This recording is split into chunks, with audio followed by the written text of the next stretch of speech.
And we are recording. All right.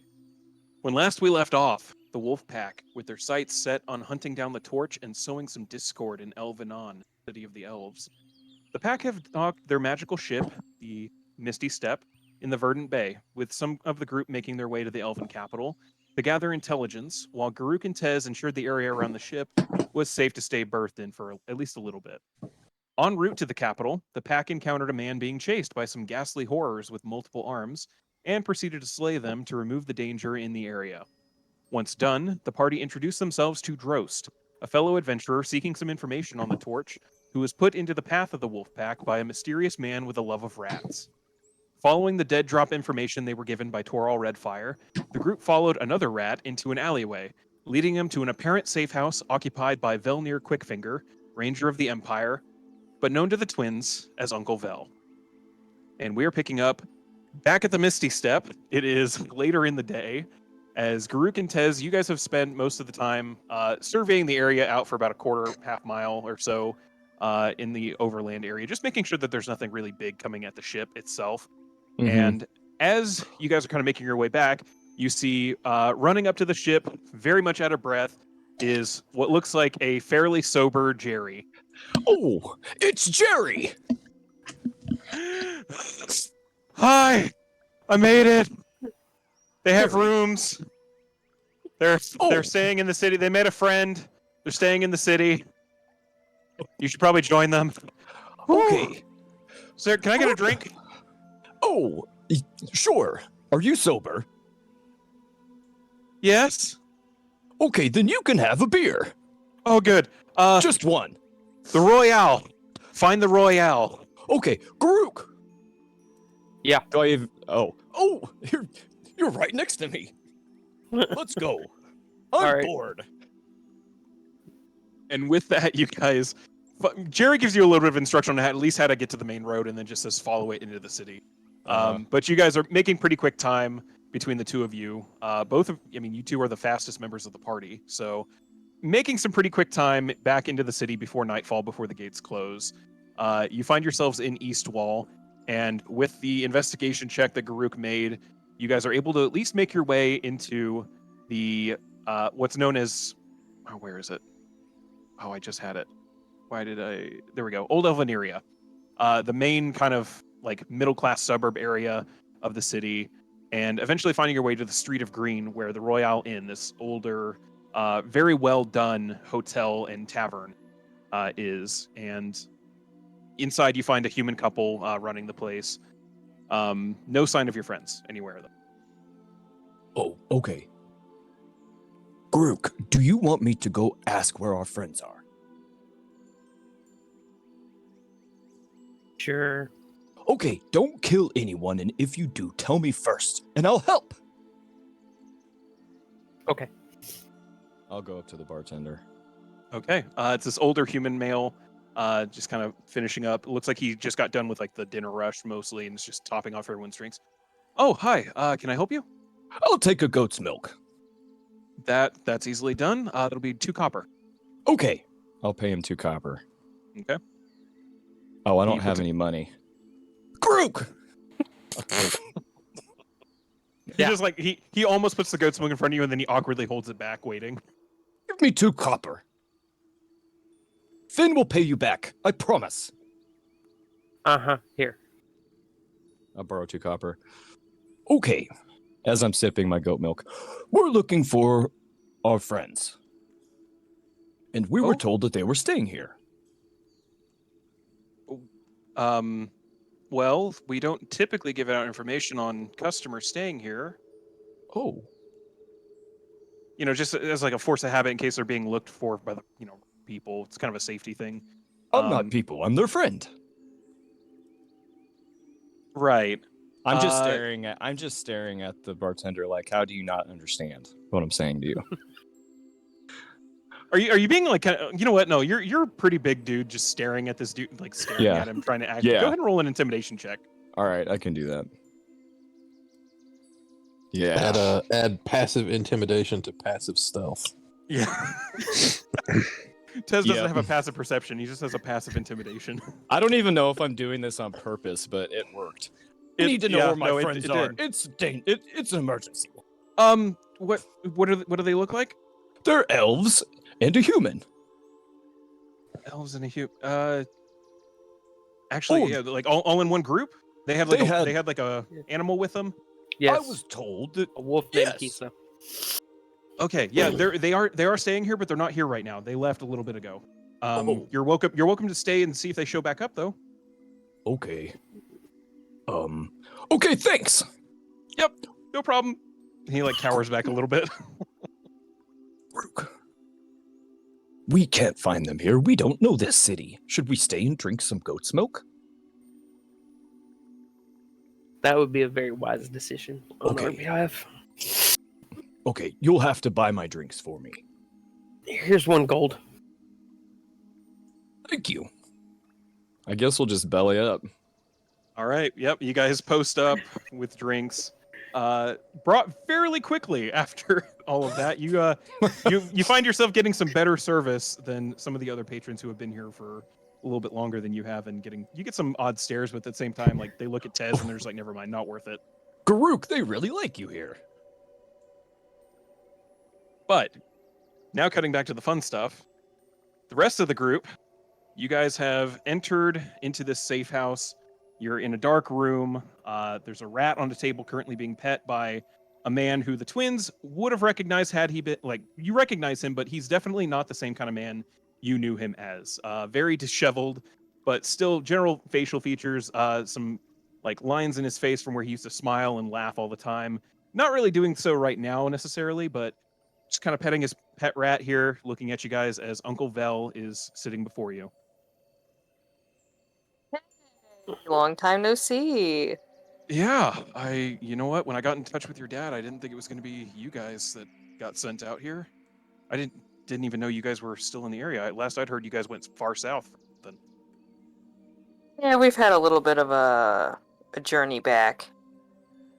well, based on some of the wanted posters I've heard, yeah, it sounds like it. Yeah, normal You guys, stuff. you guys are all right? You're not like being followed or anything. Fucking hope not. No, we were super careful about that. Cool. Just look I over know my these shoulder a two, couple obviously. times. I don't necessarily know you two. And he points at Drost and Finn. Cool. Hey. My So- name's Fair Roast. enough. Hi, Velnir. Nice to meet you. I don't Captain know Finn if- Stormraven. Nice to meet you. That's a hell of a name. Imperial Navy? No, we're amateur. Kind of Gotcha. unofficial. Can respect that. I mean, given some of the things I've heard about what the twins have gotten into, and I'm assuming you guys are running with them in that capacity, I can probably make some guesses, but nice to meet you guys. So did your dad talk to you about what I wanted to talk about? Not really. Yeah, that sounds about right. So let me just make sure we're on the same page here. I'm aware that he's doing some things that are considered super treasonous right now. I try not to think too much about that because, I don't necessarily want peacekeepers breathing down my neck for it. But he caused a bit of an uproar when he left, and then when the rumor started spreading that he was working with a bunch of terrorists, things got a little out of hand. I started looking into it a little more, and he started giving me not necessarily information because I can't trust him and I didn't want to have any reason to have to rat him out, but I'm aware of some things that he was kind of made aware of about your mother and some of the things the Empire's been doing. So I'm not going to say I've like joined up with him, but I'm at least willing to pass some stuff along in whatever you guys are trying to do, if that makes sense. So just so we're all on the same page here, and I don't end So up. you're not necessarily down for the cause, but you're willing to throw a little mayhem our way. Is what you're saying. It's complicated. I still have my position and everything, and I'm trying. Trying to think of the best way to phrase this without sounding really just half-assed about it, but I guess I kind of have to. I don't want to invite the same kind of attention and, negative, especially negative attention that their father has gotten. I already got a bit of that when he left, just because it was already known the two of us were fairly close. So I'm still trying to keep kind of a low figure when it comes to that stuff, but it's kind of opened my eyes a little bit what's been going on, and I'm not exactly okay with that. So it's more of a I don't want to rock the boat, but if someone else does and I just happen to be ready to go for a swim, I'm okay with it. That Yeah, makes sense. put your fucking trunks on, because That's what I kind of figured. One thing I had to make sure he said you guys might, or whoever was coming would have some information on this, try and confirm some of the suspicions me and some of the other rangers have had. Do you know anything about this guy named the Torch? yeah, he's a huge douchebag. I have gathered that much. We get a lot of rumors, and a lot of those rumors get shut down by peacekeepers. Do you know the kind of stuff he's been doing? Burning villages. Oh, full Yeah, on. too Look at bad. that. Yeah. Oh Okay. yeah, straight up like genocide. Yeah, or mass murder. I don't know if it like crosses the threshold of genocide, but certainly mass murder. Okay, well that confirms that much at least. Yeah, we hear a lot of rumors. Being the Rangers kind of keep the Rangers have been trying to stay out of the war because it's not necessarily something we want to stir up. We've spent the Corps itself has spent a lot of time fostering good relations between the Empire and the people of the Redwood, and this is obviously not doing that in any way, shape, or form. So we don't necessarily want to stick our feet in it, but when we hear things like that, we have to make sure. So Well, appreciate that. there may be a news coming from Yord fairly soon that may push you guys in a different direction. What kind of news exactly? News that the Empire tried to assassinate the leader of Yord, and they have declared their independence. Oh, you see, he literally stops mid-stroke of the rat, and the rat looks at him like, "What?"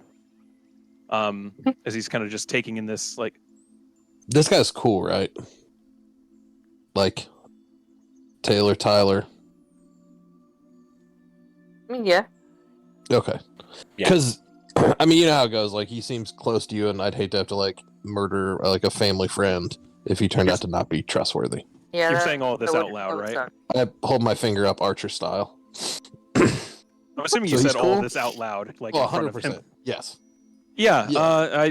I'd say I'm. I mean, cool. like, I'm that not- dude, Drost, no fucking qualms about dumping him in a ditch, but this dude seems like he's fairly connected, so I just want to make sure before we got too far into this dialogue. He looks over at you Yeah. at the twins. Interesting company Cool. you keep, but fair enough. He Yeah, comes in no, handy. Yeah. I'd like to think I'm cool. I'm not trying to, I'm not planning on turning on you guys. I mean, hell, I've seen these two since they were in diapers, so I'm not planning on doing anything like that. Cool. Yeah, no, yours like independent. They're done with the Empire. Have you ever heard somebody called the Traveler? Like one of the Empire's big like operators. Can't say I've heard that name before. Cool, you won't anymore because he's also dead. Good to know if we hear any rumors about him. Dros, by the way, this is the first you're hearing about Yord as well. Which you're aware that's a fairly important like mining city up in the mountains and like on the border of the Empire. That is now formally not a part of the Empire. Yeah. I would like. I think I'd probably like be. I would lean over to. I guess I don't really know. Really, I'm not. I would ask everyone probably out loud as well. Is like, do you do? Are we were sure we trust the this guy? I mean, I can just pop down a spell to be sure that he's being honest. If you want. Otherwise, if you trust him, then I'm cool. But If like, it makes you guys feel better, I'm willing to subject to that. I don't have any I've got nothing to hide right now. I get a lot of like the looks because of the rats, and he literally points, and you see, it's kind of just now dawning on you because your focus has been on Vel and the rat in front of you because it's a fairly big rat. There's rats all over this room, like shelves, tables, like they're kind of like just chilling, not really doing anything, no movement, but they're all kind of just watching. Has he always had rats? You know for a fact he always had rats. It was never you've never seen them in this number, but he always had like pet rats. He's a beastmaster of a very specific type called a swarm keeper.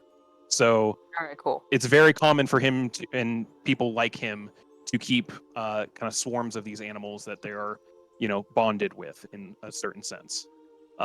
Vel seems to have gotten a bit stronger than the last time you saw him. Last time you saw him, he only had about a dozen rats under his control, and you're counting at least 3 in here. Like you got more rats?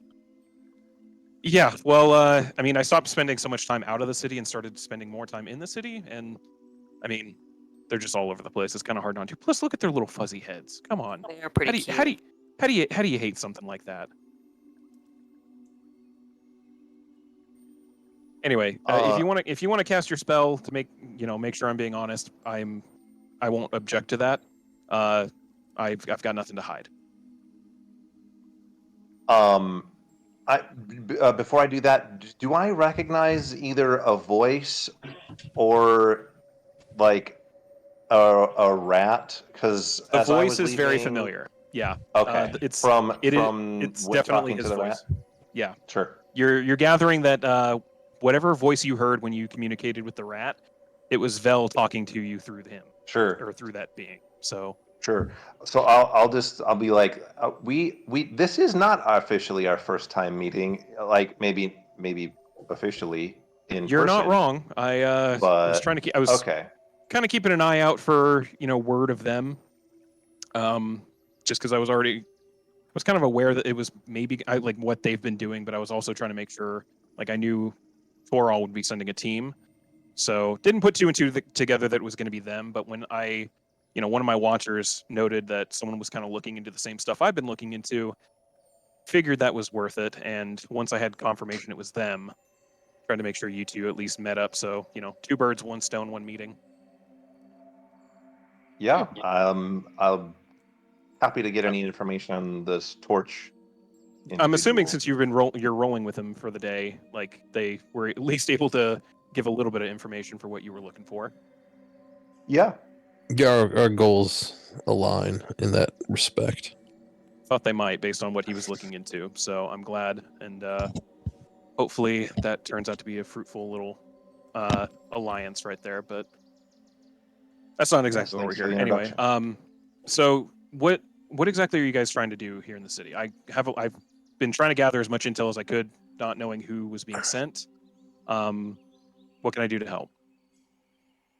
I mean, I think just generally like cause unrest and like foment dissent. I think is our general mission here, right? Just kind of generalize mayhem, and if we get to kill the torch, that's like also cool. Oh, and if Well- you know an Imperial agent named Lawrence, I think is his name. It'd be great if you could tell me where he stays at, because I've heard the name, Oh. but he's he's close over towards Oakland. Last I'd heard. yeah, well, that's fine. It's But his if you do, territory, we usually have to deal with Let us know. Terrence over here, but he's also a bit quiet recently. So I don't know if maybe if they've got a meeting, something going on between the peacekeepers. Hopefully not. That'd be bad. We don't like ever finding out that they're scheming, but oh, it's fine. These guys aren't that tough. some of them aren't. Some We can add a peacekeepers tend to couple more to vary. our They're, toll. yeah, Oh, I the light think that. bringers, not peacekeepers. I was thinking of the light bringers. Oh yeah. I mean, they aren't exactly pushovers, but good to know that you can handle yourselves in a fight. I think that might actually be the reason that the bounty's posted, if I'm being honest. Oh yeah. Well, the whole traveler thing didn't help. Probably didn't if he's as big of I think figure the that, blade may have taken that personally. Blade? Yeah. Who exactly is that? Oh, he's like the Torch's boss, and like they have, he killed Mom for one. Okay, there you go. So Oh. let's not bury the lead there. Yeah. Oh. Your dad never mentioned that. I was just told that that your mom was assassinated. I didn't know that you guys knew who it was. Yep, nope, definitely that dude. Yeah. Can I mean, I confirm. was there. I don't know why he didn't kill me, but I think he in- didn't. I wasn't there, but I've seen it, so confirmed. Well, hopefully he's easy to track down. Well, hopefully you guys are able to take him out at some point. I'm That's above me. I don't want to get ahead of myself there. Okay, so general like disruption, unrest, things like that. Well, I think the Yeah, you don't obvious have any one. like hot spots, A like couple, powder yeah. kegs, as it were. I don't know about powder kegs so far. Maybe more like kegs that some powder could probably be loaded into to make them a little more potent. Um, I mean, right off the top of my head, there's the red blossoms here in town. They don't they don't get a whole lot of action anymore. Just they've kind of died down over the last couple decades, but might be worth a start. They do a lot of like small time stuff like assault, vandalism of imperial property, stuff, arson, stuff like that over in Mortalia Canalre. It's not that they're like an anti-empire, just they never get classified like the voiceless do, like terrorists. They're more just a gang that tends to do that stuff for a cause. So, and they've never So caused they're enough damage to be less effective. pretty much, yeah. They've never caused enough damage to warrant someone looking into it more. Like they'll do a little bit of minor property damage. Private guards will go looking into it, find nothing, all that. I think the last time they did anything of significance, they burned a factory down like 2 decades ago, and the Legion went looking for them, found a couple of them, hung them immediately, and called it good because they never found anything more. But you still find their graffiti put up over the place in new spots down there, so worth looking into maybe. Nobody really knows anything about them beyond that, though. I mean, they're just a small time gang, so might be able to turn them to something useful. I don't know. If you're looking for something with more firepower, he looks over specifically at you, Tyler.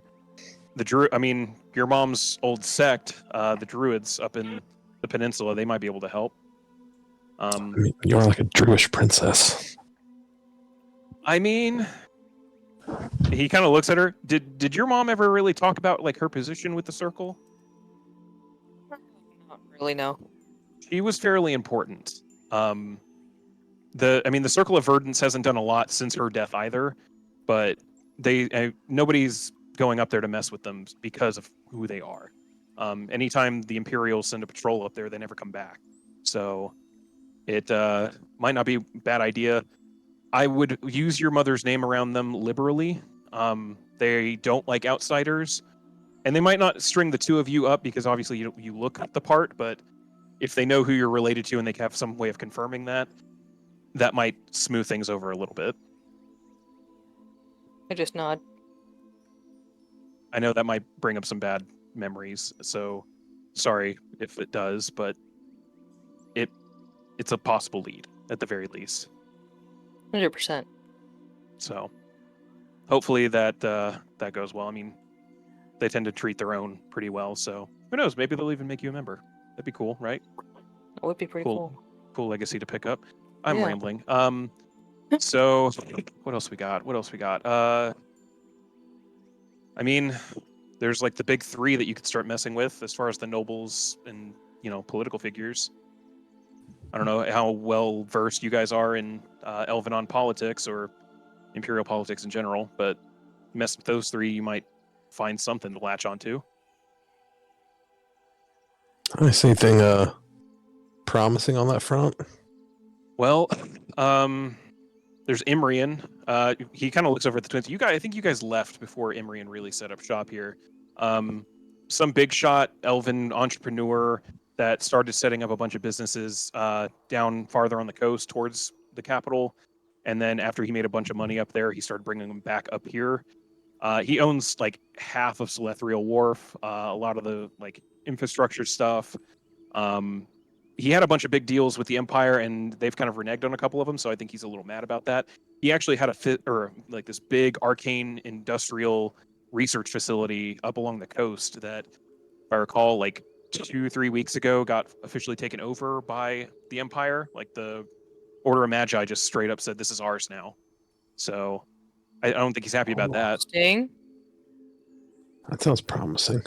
Might be worth looking into. I mean, just from what I know, if the Empire is doing something shady, he might not necessarily be happy that it's tied to his name in any way, shape, or form.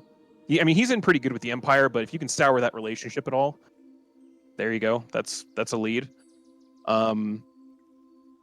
And I mean, otherwise, Otherwise, if you're just looking to get people mad about something, you can always try to pit the Trenicels against the Vasorians again. I mean, that feud is never dying, so... I mean, we're looking for more like an anti-empire flavor to our mischief. Well, Trenicels might still be an option then. Their last patriarch was assassinated about a century ago for anti-empire establishment. Oh. And, I mean, the current patriarch still says that his dad was innocent, but also pledges loyalty, so, you know, there's that, like... Was he innocent? Was he not? But could be something there. I mean, I wouldn't make friends with the Visorians because they're a bunch of bootlickers as far as everyone's concerned. But Trenicels might be worth having in your back pocket. There we go. I have no idea how you get in with them. I want that on record. Like I'm not. And he literally he looks down at himself and looks back up. I'm not exactly like a socialite, so. But might be a place to start if you find any more information out or something like that. All right. Yeah, there's some good leads. I'm gonna address the group and be like, okay, so the point is to do whatever we can to flush out the torch and or any other leadership. Well, I mean, it's generally we just or- need to turn Elvenon against the Empire. Like that's the main goal. And once we do that, I think the torch is probably going to come out on his own. So I think that'll take care of the other thing. Sure. Okay, so we're expecting a fight with the torch, and I'll look to Mr. Quickfinger. Do you have any information on the torch, or do you have any suggestions on where we could get reliable information? Because from what I've found, we're going to have to be prepared to deal with him. From what little information we have, that's probably not a bad idea. We don't know much about him, unfortunately. I mean, he's really in with the peacekeepers and like the higher echelons of the guard. So nothing that typically happens around here. We just hear rumors every once in a while that he's kind of a problem solver. So, I mean, if the plan is to, turn Elvenon against the Empire and hope he shows up, I feel like that's probably a solid bet. He tends to be, from what we're hearing, if the guard finds any real resistance out in the Redwood, the torch gets sent. So as far as more like preparation or more info, I got nothing on that one. He seems like he's a powerful mage, right? Maybe I'm trying to think here. I don't know.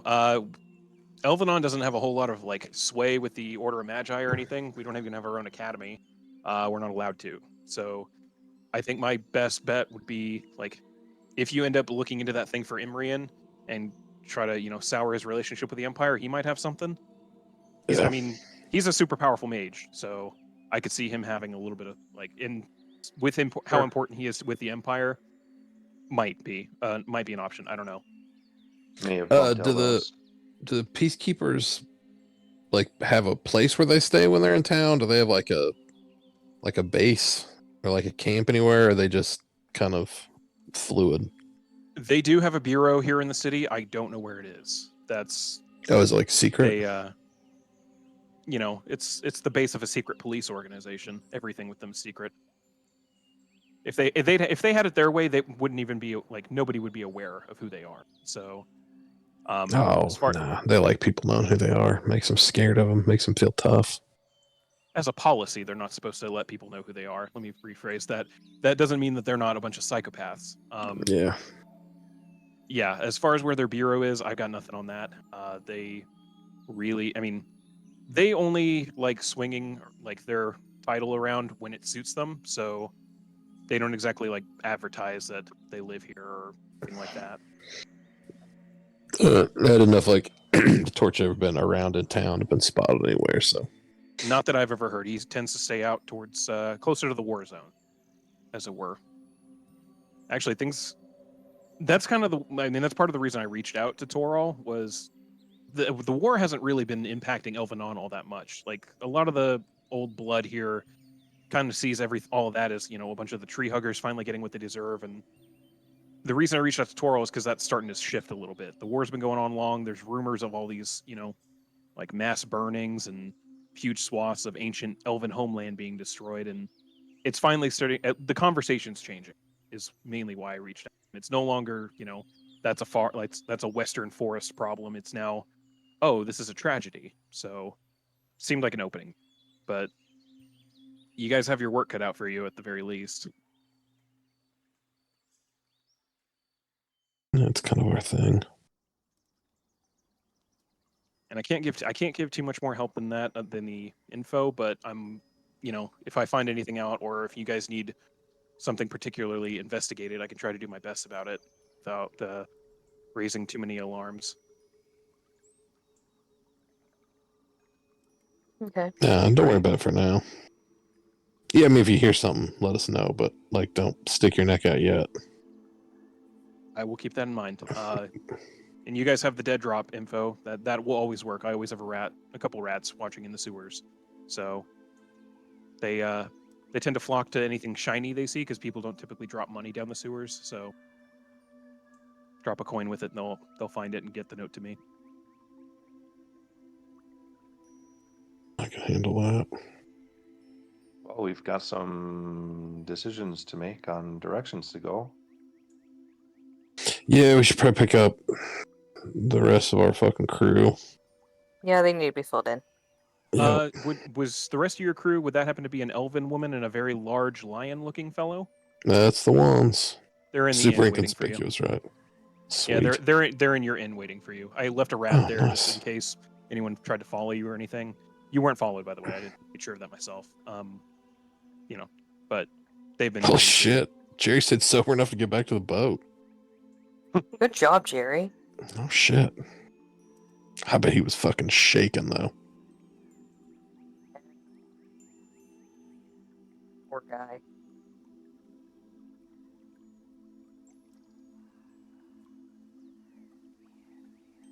Well, yeah. Well- I mean, it was good seeing you kids. I mean, I guess I can't call you kids Yeah. anymore, but try to stay out of trouble. I mean, I know you're not going to, but Oh But yeah, no, it's not.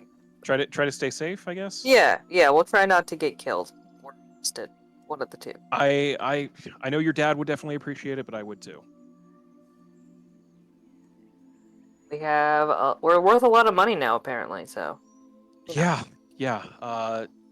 Might try to keep as low a profile as possible with that kind of figure. I mean, I don't think anyone would be willing to take it. That's the kind of money that, like unless You'll you're never absolutely, receive. unless you're at well, no, I've seen bounties pretty close to that have definitely gotten paid out, but that's the kind of money that unless you're absolutely confident that you can take them, no one's going to go after. Well, that's But good to know. I mean, having information about your whereabouts and doings passed to someone like the peacekeepers, that also pays out a reward. So be careful.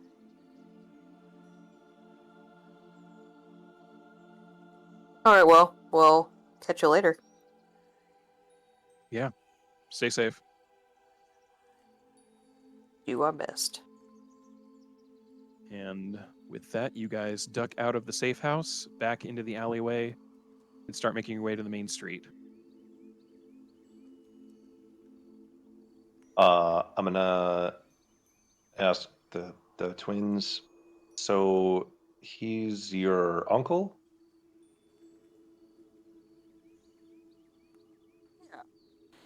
Yep. And he is who does he work for now? Where does he work? I just He's look one at of the Taylor. Rangers, right? Yeah. Yeah. Okay. For clarification, Velnir is a very, very old and good friend of your father. Both of them were recruits with the Ranger at the same time, and they both got the same assignment up here in Elvenon. Best friends throughout all of that. He was the best man at your parents' wedding, and he was around a lot when you guys were kids.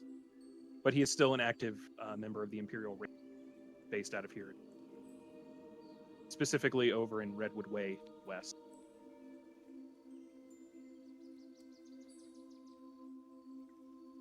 Gotcha. Yeah. So Okay, because I was getting the Imperial vibes.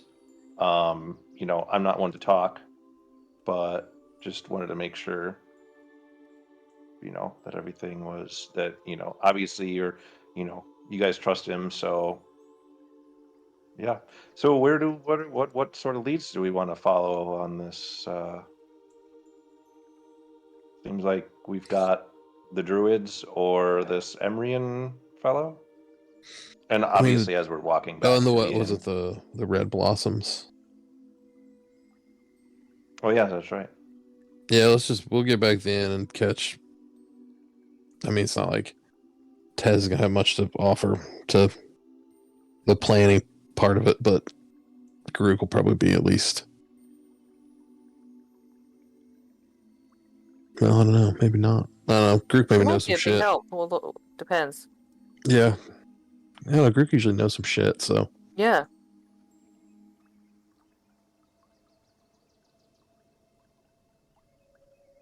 You guys make your way back to the Royale Inn, and as soon as you walk through the door, Tez and Garuk, you've been posted up, kind of watching, enjoying some drinks. You're into your cups a bit. Not fully drunk yet. You haven't been here for that, but you've been enjoying it. And the rest of your party, accompanied by this human, Drost, if you want to give them a quick recap of what you look like, just as they see you walk into the bar here. I am probably it's average height, medium build, probably 5'6", something like that. Black hair, scruffy black beard. Um, I've got a shield on my back and um,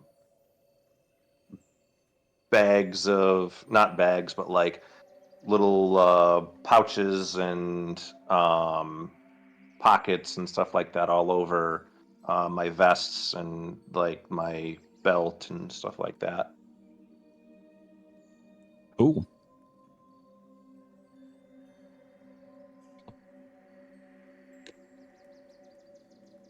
Yeah, you see him walk in with the rest of your party. Would Tez have a pretty good idea, like looking at him, that maybe he's like what he's out for, like fighter, maybe casting, or Go ahead and roll me an insight check. I feel like I'd probably size him up. I'm super good at this. Ooh. 14. He's not giving off like warrior vibes, he's not rocking a bow or any like Okay. significant melee weapons Yeah. or anything like that. But Yeah, Okay. I have no like physical like martial weapons on me. Okay. Got it. you kind of recognize, the look in his eye, looking over everything, very analytical. You've seen mages before. I mean, Mm-hmm. you like just based on your interactions with Avandre alone with the voiceless, like it's screaming like this is an academic. Gotcha. Cool. Oh, well, I suppose, yeah, also that would I'm almost always carrying like a book, like a journal type book, either on my belt or in my arm that I'm like sort of neurotically making notes in. So that would probably also do it. Okay. Got it. But yeah, he walks in with the rest of your party, and you all kind of lock eyes and see each other. What's up, dudes? I'll wave erratically. We're over here! Finn! Yes, Tez. Definitely can see you. Garuk gave me 1 gold and I drank every bit of goat's milk with it. And I've spent all of her gold on goat's milk. It is all gone. That is a Yeah, lot of milk. That's When so the, much uh, goat's milk. When the bartender realized what you were trying to do, he stopped bringing you mugs and just brought a barrel and like set it on the bar right by you so that you could fill your own mug. Dude, it's a lot of goat's milk, man. Is your stomach okay? Are you I feel sure great. about that? I drink it all the time. It makes me strong. Oh, okay. Oh. Who's this? This is Drost. We met him in the woods. Hey, Oh. nice to meet you. Hello, I'm Tez. We have Tez. enemies in common. Okay. Yeah, I'm looking for the torch. Oh, we are too. Yeah, Did hey, you- y'all, this is more of like a inside a room conversation than in a Oh. crowded bar conversation. Not that I'm the paragon of discretion, but we might want to Good point. retire. Okay. Yeah, was this guy on the list? Drosh is still paranoid about the wanted posting and stuff like that. So Tez wasn't on the. Tez was not on the wanted poster. In fact, Okay. the What wanted poster, poster? the two individuals that you're seeing that the rest of the group is greeting with, the elven female wearing the black cloak and covered in daggers and giving some murderous glances every once in a while to random passerby, definitely stands out, and you recognize from the description. The last individual that was described on the bounty post was a drow male in armor, wielding swords. And looking at the lion figure in front of you, definitely not him. Sure. I would assume we would have maybe talked about this as well in random travel montages, but yeah, just I if may if have he's neglected to if mention he's Tez's physical appearance when I I was gonna say, mentioned yeah, him earlier. if Tez is semi unique Yeah, in his if appearance, I would Tez, do you maybe want to be describe concerned. necessarily what he sees? Oh yeah. Tez is pretty big. So Tez is like 6'6", 6'7", 250, golden fur, really thick, wild mane, streaks of black in it. It's like braided in places, tied up in like bows and circles all over the place. It's just like fucking crazy. I have a brown long kilt that sits just above my ankles, and there's a thick leather belt that's adorned with just rotting, nasty teeth from shit that I've slain over my years. And I also have a large ceremonial necklace that's got big, thick, multicolored beads strewn through it. And I also have a gigantic fucking maul. The handle itself is 5 foot long ironwood, and the head of it is an image of a roaring lion that kind of streamlines to a sharp point, and where his it's like a windswept mane. He's a lot. Yeah. Would Drost know anything about like the like that type of individual, like a race or a lineage of creatures? The iconography and the way he's dressed, hard to place. There's nothing really familiar to what you're seeing as far as that. As far as just his general race, there have been reports, and you would have read them in the academy, about the Leonin, which the only real not necessarily homeland, but the only place that they've ever been met with were when the Empire sent down expeditions to Rook Island, way to the southwest, off of away from the continent. The survivors that came back from those expeditions typically did talk about tribes of these warring lion people that were kind of all over the place down there. But that kind of lines up as soon as you start thinking about that. All right, Leonin, looking at the iconography, you're like, okay, yeah, that checks out. Got it. Yeah, I'd say, hey, nice to meet you, Tez. I like your mace. Oh, thank you. I've killed a lot of things with it. Question. Did they tell you that I already called dibs on eating the torch's heart? You can't have it. All right. Well, maybe we can roll dice for it when the time comes. Oh, okay. Maybe we shouldn't talk here. I forgot.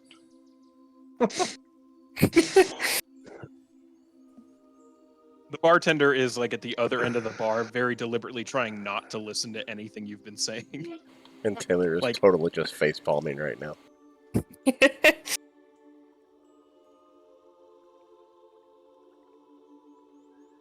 Yeah, well, So pick a room. Yeah, I was gonna say, should we try to find a more private place to talk about options? Most of you did already get rooms. Oh, I don't have a room. And I gave all my money to Taylor, Tyler, or Finn. I remember. You can bunk I up with got- one of us, I'm sure. If there's I an don't extra room, snore. I'll get a room for Tez. Oh, I'll call the bartender over. Hey, is there any extra rooms? Can I get one Yeah. for Tez Yeah. and the sorry, we haven't met, but She's name's real Ghost. she's real chatty in case you didn't notice. that's Garuk. God, Grook, shut the fuck up. Hey, Talking Groot. all the time. Kendall, you're still muted if you're trying to talk. She's probably not. Yes. Hey.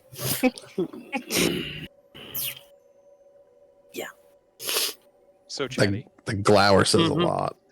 Mm-hmm. Yeah. Okay.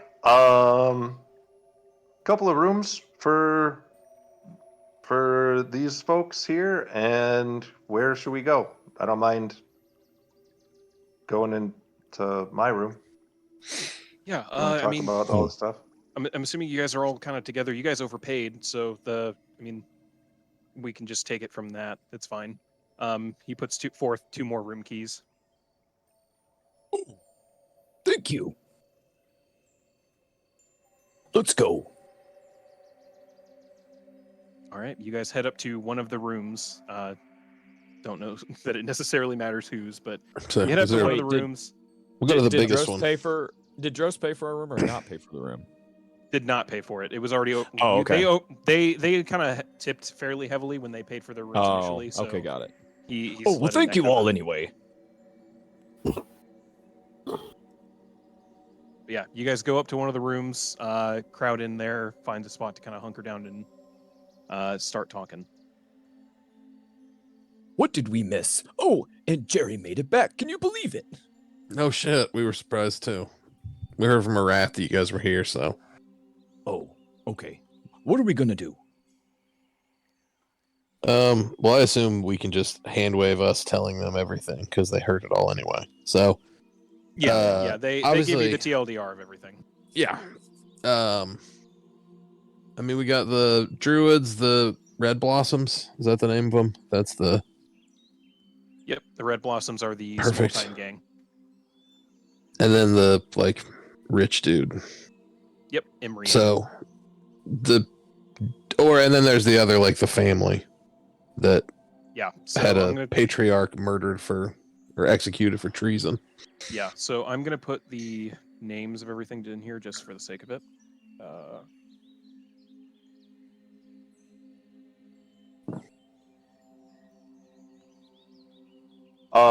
Yeah, I know that, I'm new here and my vote might not count for as much as everyone else, but I'm all for information about the torch. So, the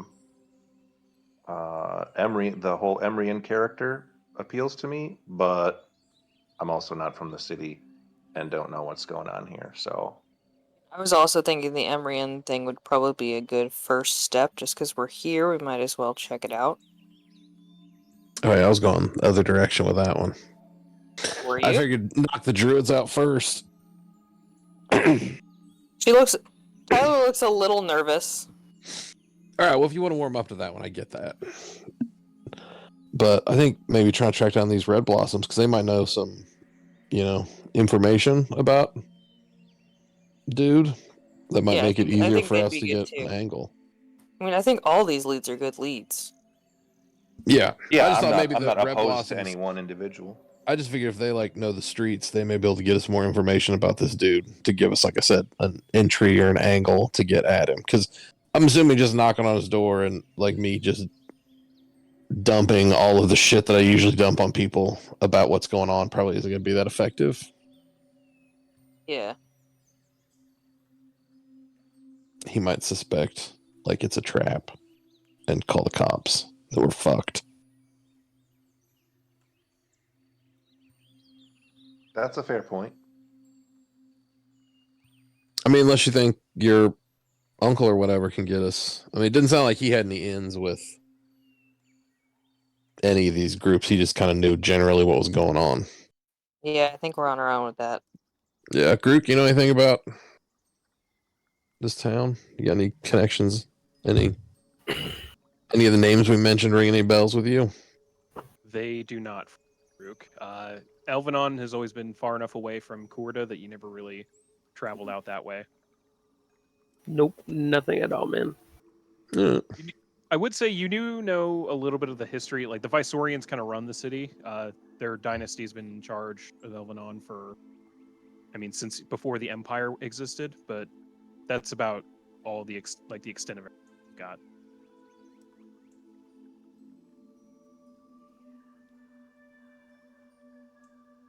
I think we should check out either the gang first or start working with this Emryan guy, but that seems like a pretty big project.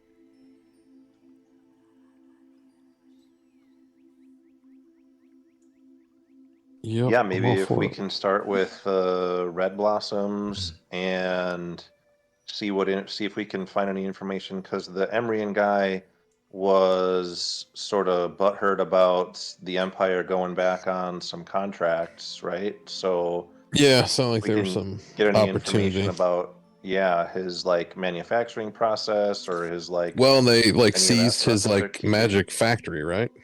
Right, yeah. So if we can get any information from these, red blossoms about that, or, Yeah, pick anything they up. probably have some ins. The other question would be, how do we approach, a group of sort of guys like that as well? Well, I mean, that's kind I of suppose it's probably. a little easier to just, knock on a door and say, hey, we're trying to do the same Well, I mean, thing he you said they are. leave their like tags up all over. You said you see their tags around town. So I think we just find where those tags are and just leave a note. You start fucking with a gang like that's like tags up on the walls and like they'll find you.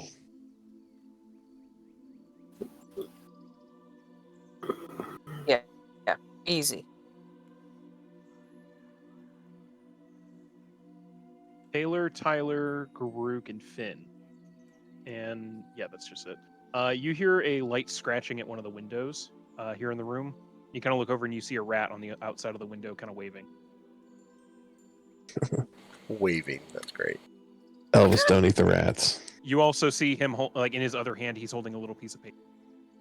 Oh.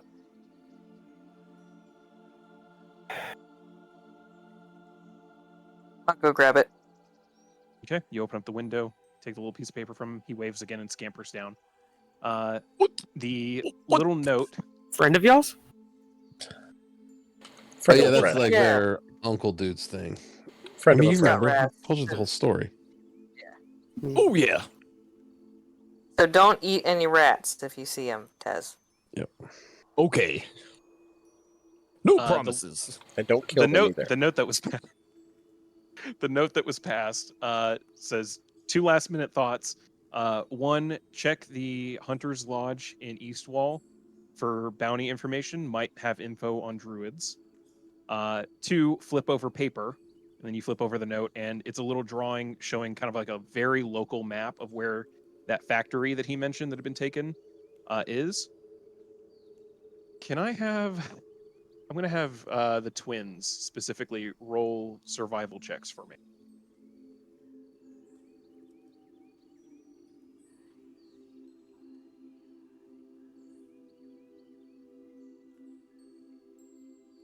Both good rolls, which is good because you guys would know this information. Based on what like his little drawing, like and it's not exactly to scale or anything, but kind of what he's drawn here shows where that factory is. It's only like 2 miles away from where you guys got into that fight with those weird creatures when you met Drost. Ah, Oh, it's their monster factory. great.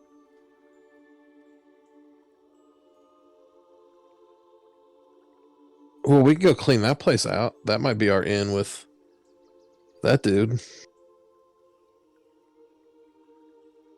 Though that could be an awkward conversation.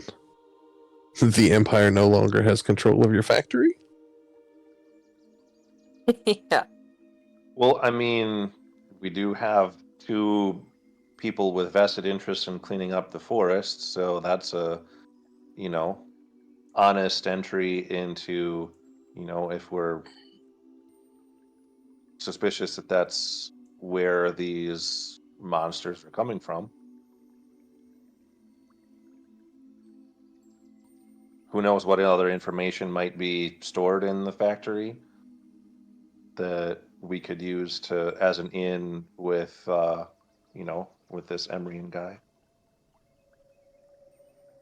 Well, if they're doing a bunch of like fucked up experiments, like he may not be cool with that. That might be a good like another little Right, wedge yeah. to drive between him and the Empire. Like, oh, by the way, they seized your property so they could make these weird extra arm mutant thingies. Yeah, I kind of want to know where they're getting the people for that. Yeah, I'm sure they're not volunteers. Yeah. So that might be a more time-pressing thing, depending on how many people they're turning into things, if they're doing Yeah. that. I guess we could just do that. You guys want to go fuck that factory up? Let's go fuck a factory up. Wait, are we gonna kill something? We're gonna kill a Yes. whole lot of somethings, Tez. Wait, we have to get Drost a weapon. He doesn't have anything. He's cool. Drost, you need a weapon. Hey, Tez, maybe he's like me. Maybe he has weapons that you can't see. Okay, Yeah, Drost, I'm happy stay, with you having stay the weapon. behind me. Stay behind me. Okay.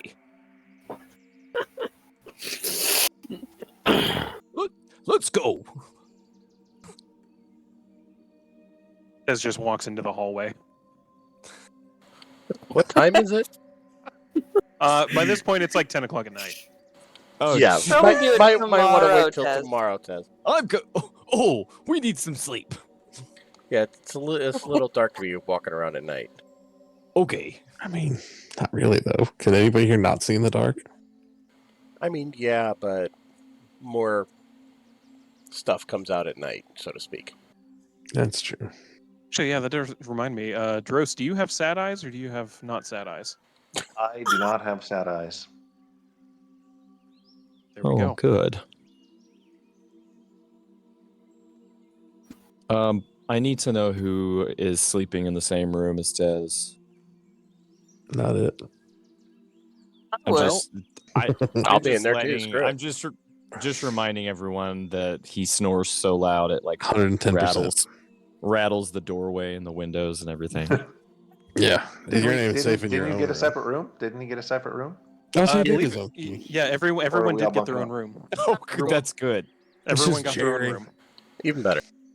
Just Jerry, Jerry. Jerry's not even here. Jerry's back at the ship. Oh. Yeah. Yeah. Probably drinking all the He's- booze. He's drunk. Yeah. Oh, hell yeah. Oh, Jerry. I recall. I'm pretty sure the your bosun specifically said he was going to make sure that Jerry did not drink all the booze. So Yeah, the Yeah. bosun had been playing cards with him and was like taking care of him, so that was pretty nice. I mean, Jerry he might will take all of drink Jerry's as much money. as he is allowed. Yeah, he might take Uh-huh. all of Jerry's money, but he won't. He will make sure Jerry does not drink every bit of booze in the place. So Right.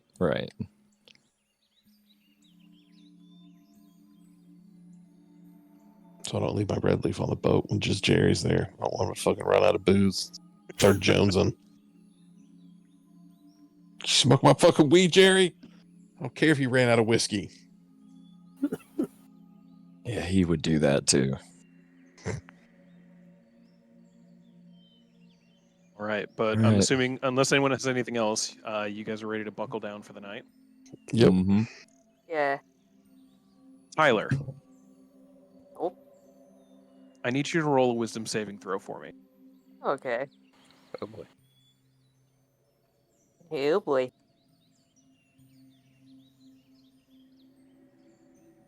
Okay. You wake up in the morning. You didn't exactly have the best dreams. Being in Elvenon, it's you know enough. Like you've grown and healed a little bit from the incident that you're able to at least be around here and it doesn't bug you that much. But there's something about being this close to home and where it happened that it's just not sitting quite right in your mind, and especially with the information you were given about maybe seeing the druids. There's a little bit of that anxiety. It keeps you up a little bit at night. It doesn't. You get your full long rest, but it doesn't always feel like you are the most rested today, if that makes sense. So you're not dragging ass necessarily, but you're not at 100%. But Moving a little with that, slow. yeah. But the day is yours, and you all meet downstairs for a nice basic breakfast. Yet another elven meal that brings some warm memories back to the two locals. The rest of you, it's pretty good food. Everything about this place has been kind of like homey, like gives you very like nice, cozy, safe vibes. Home style cooking. It's pretty. It's like eating at the Cracker Barrel if the Cracker Barrel had less racism. Like, it's nice. Mm-hmm. Nice. Tyler, you look sleepy. Did you not sleep well? Could you hear me snoring through the walls again? No, actually, I could not hear you snoring. Surprisingly. Oh, No, I just good. had some shitty dreams. That's all. Oh, Finn has bad dreams. You could talk to him. I don't think they were Finn level bad, but they weren't great. Oh. Okay. It's alright. I just need some coffee or something. You'll feel better when we kill something. I will feel better when we kill something. That's for sure. I always feel better. We'll burn one down on the way up to the factory. They'll fucking even you out. Yeah, that's the plan.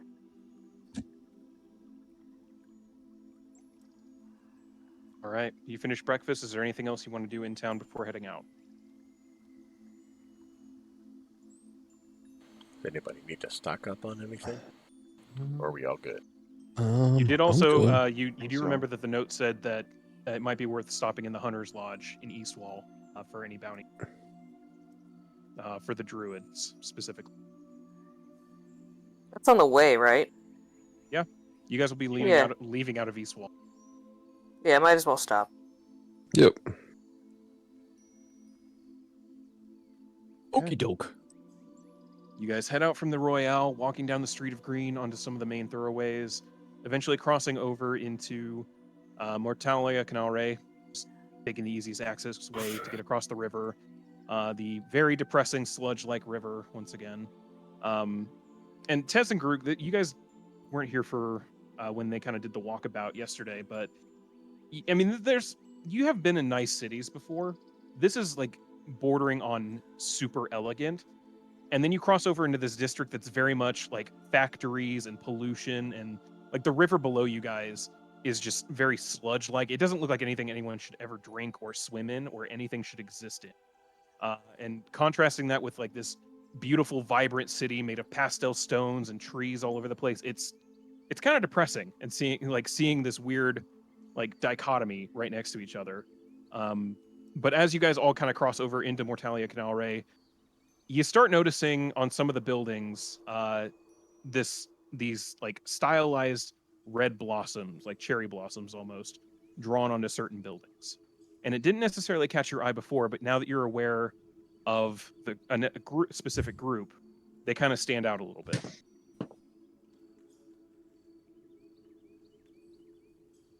Oh. Here they are. We starting to see them. Anytime I guess when we're passing through, I'm just gonna keep like my eyes at keep my eyes out looking for anybody that looks like they're milling around, or if I see anybody like hanging out close to the graffiti, I'll see if I notice anything like suspicious about anybody. Go ahead and roll me a perception check real quick. Okay. As you guys are walking through here, you have a good enough time to take a look. 23. About the fourth or fifth building that you see that's marked with this as you guys are just kind of walking, heading towards East Wall. You spot one building, like, it's kind of odd. You're seeing kind of a sequence of buildings that have the marking on it, and then there's one building that looks like a warehouse that doesn't, but it has a couple people hanging around outside. And based on, because you have enough of information on like a criminal background and what that kind of looks like, I mean, if you were going to build a safe house and try not to draw attention to it, that looks like it could be something. Alright.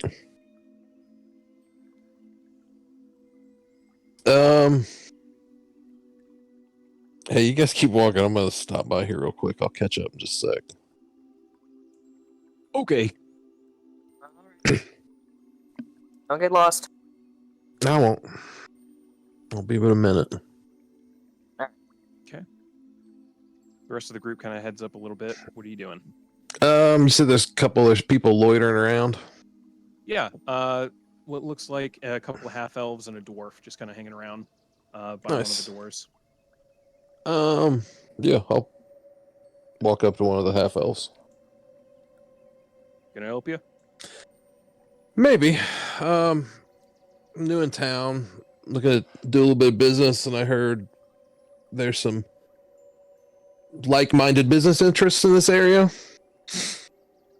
Well, it's a business district. What you looking for? Something to do with those fancy red flowers I keep seeing up on buildings all over the place. That sort of work, if you know what I'm saying. Go ahead and roll me a persuasion check, and because of Because of my hat. God damn right I have that hat on. You also have because of the hat, but also because you have the criminal background. Don't you? I do. Yeah. So go ahead and roll that at advantage.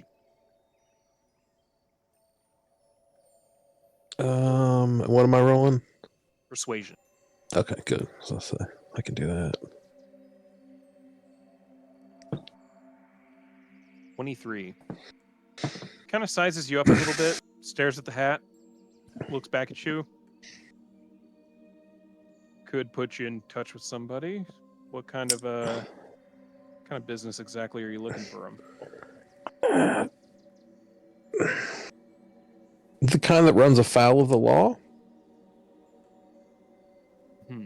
I'm gonna look for as a conversation. He kind of looks over at the others. I'll palm a gold coin.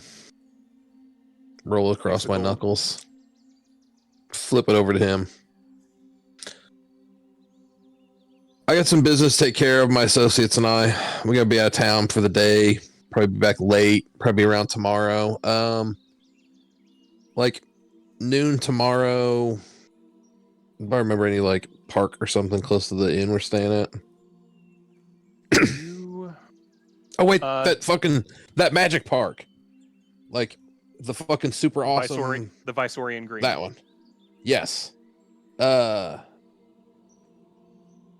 like to have a conversation with somebody from that organization about mutual interests. So if you can pass that message along, my associates and I will be there at midday. And tell them I'll be wearing this hat. I'll make sure that information gets relayed. Perfect. If nobody shows up, I don't take it personally at all. Keep the gold as a tip. Appreciate the understanding there. I'll fucking roll out, head back up, jog, catch up with everybody else. Okay. You catch up with everybody else back up in East Wall, passing some of the main street areas. And you had, Taylor, you had seen this coming into the town yesterday, and you were already kind of aware of where this building was, but you hadn't stopped in there. The Hunter's Lodge, the like formal, informal outpost of your organization, currently open for business with a bounty board just inside the door. Hey, before we get there, like, how are we doing this? I'm assuming us as a group collectively probably wouldn't look good rolling up on there. Taylor, are you going to handle this one since this is kind of your deal? Because, like, I guess I can. 3/5 of us are on a wanted poster with a fairly steep bounty. Yeah, it's a good point.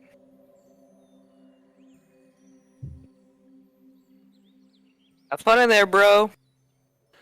What am I doing again? Bro. You're checking the bounty boards for any news about the druids, Ah, okay. right? Alrighty. Yeah. All I right. guess I will head Tez, in you and want check. Tez, you can go with him. You're not on the one poster. Okay, I'll come with you, Taylor. All right. Can I tell? Can I tell if Taylor actually wants me to go? You know, that's a very good question. Does Taylor want Tez to go? I mean, he looks a little concerned, but I mean, probably wouldn't be the end of the world. But he would I won't definitely say tell you anything. to, yeah, just stay quiet and let me do the talking if I need to. Okay, I won't talk unless you look at me and wink. Okay. All right. You walk up to the building, and there's no need to actually talk with one of the attendants if you don't want to. Immediately inside the door are posted up on the board copies of the same. There's 3 bounties that you can see in multiple copies. A couple of them have been kind of torn up and taken from what you can see, but 3 obvious ones. The first one that you see is the bounty for you guys, the Wolf Pack. The same one that Drost had a copy of, describing your entire group, kind of vague descriptions, but instead of having Tez, it describes Rix still, the armored drow, and that you guys are still wanted for high treason, murder of imperial dignitaries and government officials, desecration of the imperial faith, grand theft of imperial property, inciting rebellion against the empire, multiple counts of debauchery and lewdness. Oh, As you do. And that and yeah, Tez, this is the first time you're seeing this. The group that you're traveling with is wanted for 500,000 gold dead, 1.5 million gold alive. Taylor, that looks like us. You're talking. Don't. Shh. Oh, okay. It's not something you say out loud. Just be quiet. Taylor, that looks like us, Just but not me. just save that for later. Okay. The second bounty is for Toral Redfire, your father. The description Okay. is fairly accurate because he was with the army, so plenty of people actually know what he looks like. His bounty is posted for 250,000 gold dead, 500,000 gold alive, and he is wanted for high treason, conspiracy to commit genocide, multiple counts of murder, consorting with known terrorists, conspiracy to commit debauchery with known elven dissidents. Taylor, he's worth more than you. He was last seen in the Redwood Forest. Advisory. Target is believed to be highly dangerous and should not be approached alone. Alrighty. Yeah. The We last should- bounty We should take these. We might. The last bounty, I'm going to actually send to you in a DM. Because if Okay. you choose to share, because if you choose to share this information, that's up to you. Through Discord? Yep. Okay. Both of you are getting a message, and Taylor is getting a little more.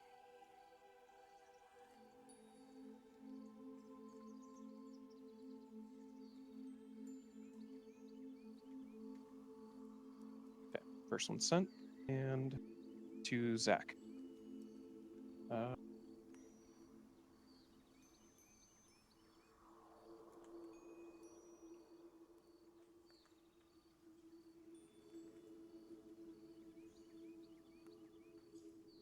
There we go.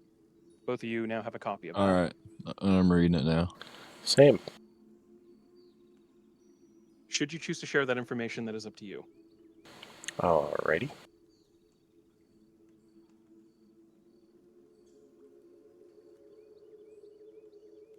Okay. I'm actually debating about something right now. I can't say that Tez can read. Listen, I am gonna go ahead and I'm gonna play some full-blown roleplay here. Tez is probably looking Tyler, Tez is looking at it like he's reading it, but I don't think Tez can read. Not what you're Okay. reading. Yep. Okay. I'm Then- gonna run with it. Then in that case, disregard the information I sent you. And, Tyler, what does Taylor. what does yours say? It's nothing too important to worry about. Okay. Now the important question is, do you take a copy of you already have a copy technically of your bounty. Do you take a copy of your father's and that bounty? You know what? Yes, I will take one of each of those. Okay. You have a copy of each of those bounties on you. And I will take Tez and head back to the group. Okay.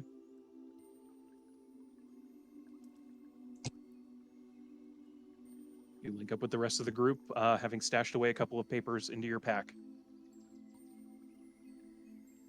Nothing too important, just the bounty on us and a bounty for our dad. Oh, How much is his? 500,000 for alive, 250,000 dead. Oh, see, we're I'll worth actually more money show him alive. the bounty thing. You guys are also like technically 6 or 5 people. So, Yeah, that's for our whole group, right? yeah, it's for the entire group. Yeah. no druid stuff? Not that I saw. Weird. I didn't see anything either. I read all of them. Strange. Cool. It's a weird Right. flex. Joe, I sent you a message. I see it. Well, that's That's back on the road then. yeah. Obviously, I would tell everybody while we walk about our meeting tomorrow. Oh, that's great. Very nice. Yeah. Good work, Finn. I'm telling you guys, the crimey shit's all me. Woodsy shit, all you. If there's one thing I can trust you with, Finn, it's crime. Absolutely. That is my lane.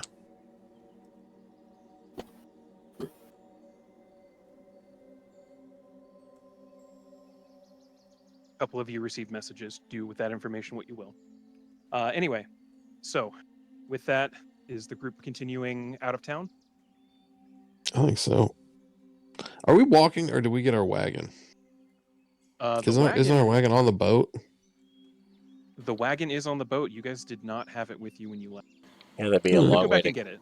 It'd be a way to go back and get it. And then we'd have to Yeah. leave it outside if we're going in. We might as well just walk it. Yeah, that's true.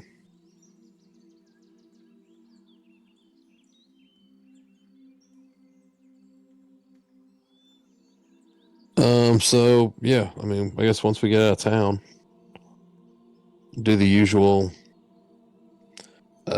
send Elvis up to fucking patrol. Okay.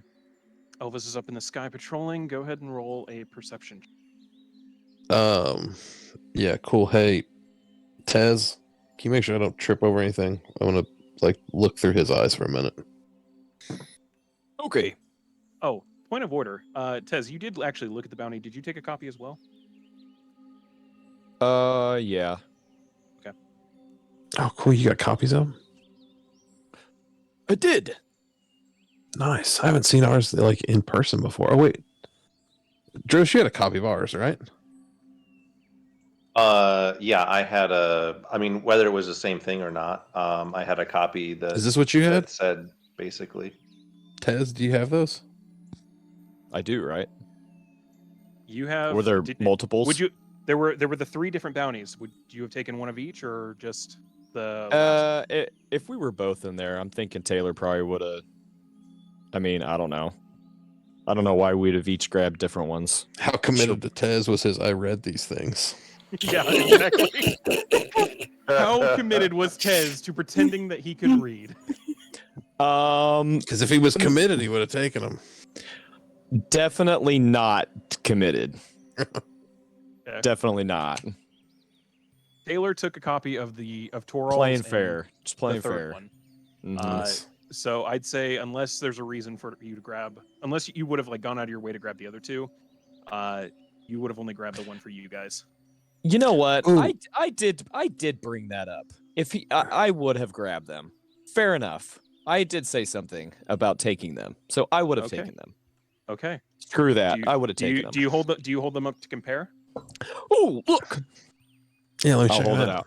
So Yeah, while I'll pull it out. while that's happening, Taylor, you slip the paper over to Tyler because you guys are scouting. Like your group isn't exactly like clumped together, you're kind of spread out a little bit along the road as you're walking.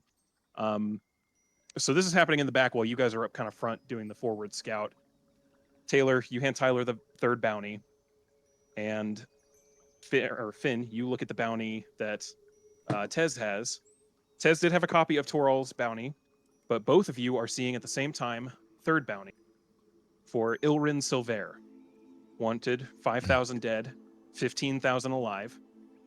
A summer Eladrin elf, and the description, Finn, for you, the description sounds very much like Tyler. Tyler, I need you to roll a wisdom saving throw as you read the description.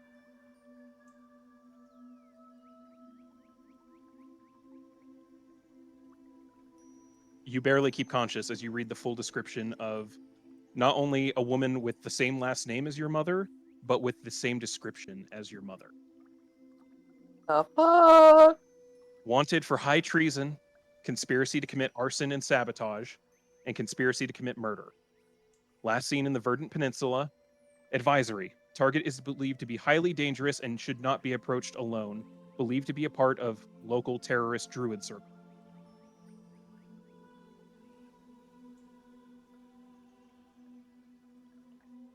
I like stumble a little bit.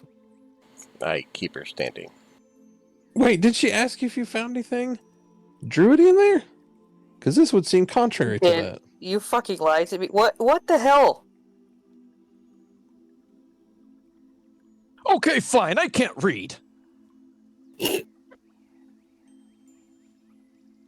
It's cool, man. I look around at look how serious everything is and just kind of, okay. Sorry. No, it's okay.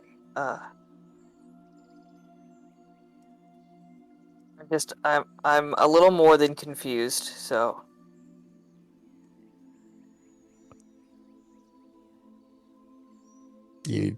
As And we we gotta walk, I'm just take a gonna minute. I'm just gonna keep reading the paper over and over again as we walk. It is a near spot on description of your mother.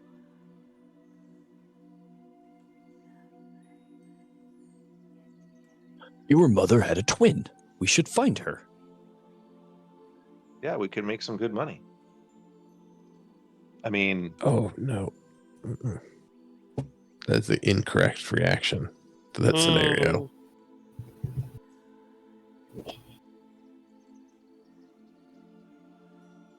Yeah, if she had a twin, that's news to me. Well, I mean, we're not have to go up there at all until you're ready. So, Yeah. I'll be ready eventually. Let's just get this factory let's go done. kick some ass. Yeah. All right. Get your mind off the heavy shit. With that little bit of revelation, you continue down the highway up the Verdant Peninsula, heading towards this supposed factory that was taken over. And we're going to take a quick break. Sounds good. We'll see you all in 5 to 10 after that little bit of a revelation there. That'll work. Alrighty. All right. Right on. a bit.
I believe so. All right. So, picking up after a very tense conversation and some revelations there, um, you continue along the road that you guys had initially followed, leading from the ship uh, down the Verdant Bay, although heading the opposite direction towards the ship. However, you do eventually try to keep an eye out for any kind of like pathway or anything like that you may have missed the first time you were heading towards Elvanon.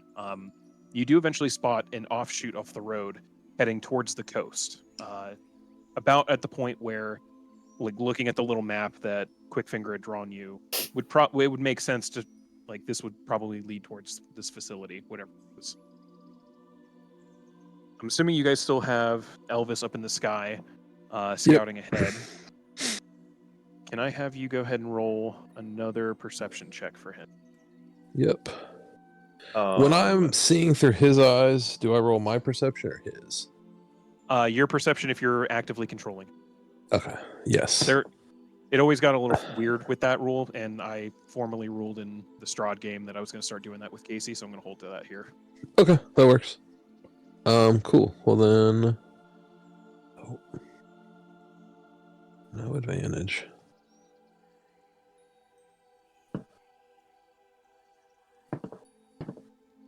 $19. He's up there for a little bit, and you guys are following along this road, not necessarily seeing anything out of the ordinary yet. The twins would be able to pick up that there were like wagon tracks along this road, but they've kind of faded over time. This hasn't been recently used, at least in the last couple of weeks.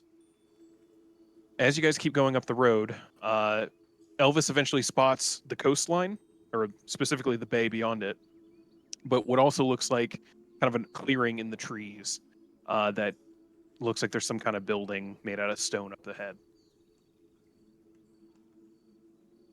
Oh, I see it. He goes a little bit higher, goes a little bit farther, just at like the edge of your range to try and get a good view. And with that roll, you spot a familiar ghoul-looking figure out in the yard, Oh, along with a one couple of those. smaller ones that you can't quite make out the shape of from this distance. Oh, they got beasties in the yard. Ooh. All right.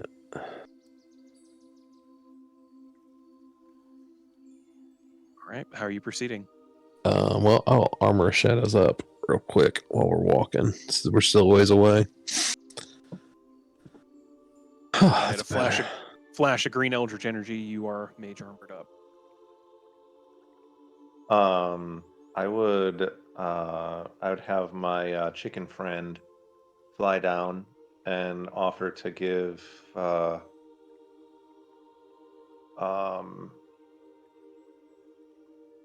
I don't know if anyone wants a ride, but we could have someone in the air if we're doing if we're doing an all-out assault from the outside. For the two people that weren't here, you see this giant flying bird-like creature Oh, land and seems to be responding to Droth's commands. goodness. What is this thing? Should I this kill is... it? No. No, thanks. This is how I get around. And he should be cool with if anyone wants to hop a ride, if anyone's all right, with flying around on him if we're gonna fight. Otherwise, I can have him kind of just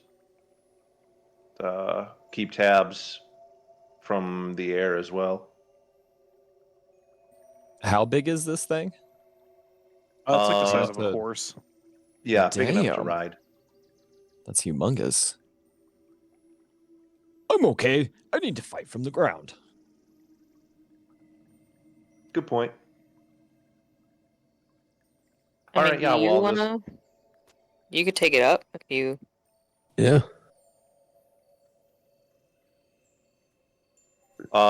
Sure. I'll just have him next to me. And if it gets crazy, I'll hop on and we'll fly around. Cool. All right. Okay. Then it sticks around with your party for now. As you guys approach, are you guys making any effort to be quiet? Or are you guys just walking up like normal, trying to scout the place out? What you doing? Let's be sneaky. I was about Yeah. to say we'd probably try and be sneaky-ish. Yeah. Does Yeah, anyone when have we know any something's up there, magic assume- that makes us more sneaky? I definitely do not.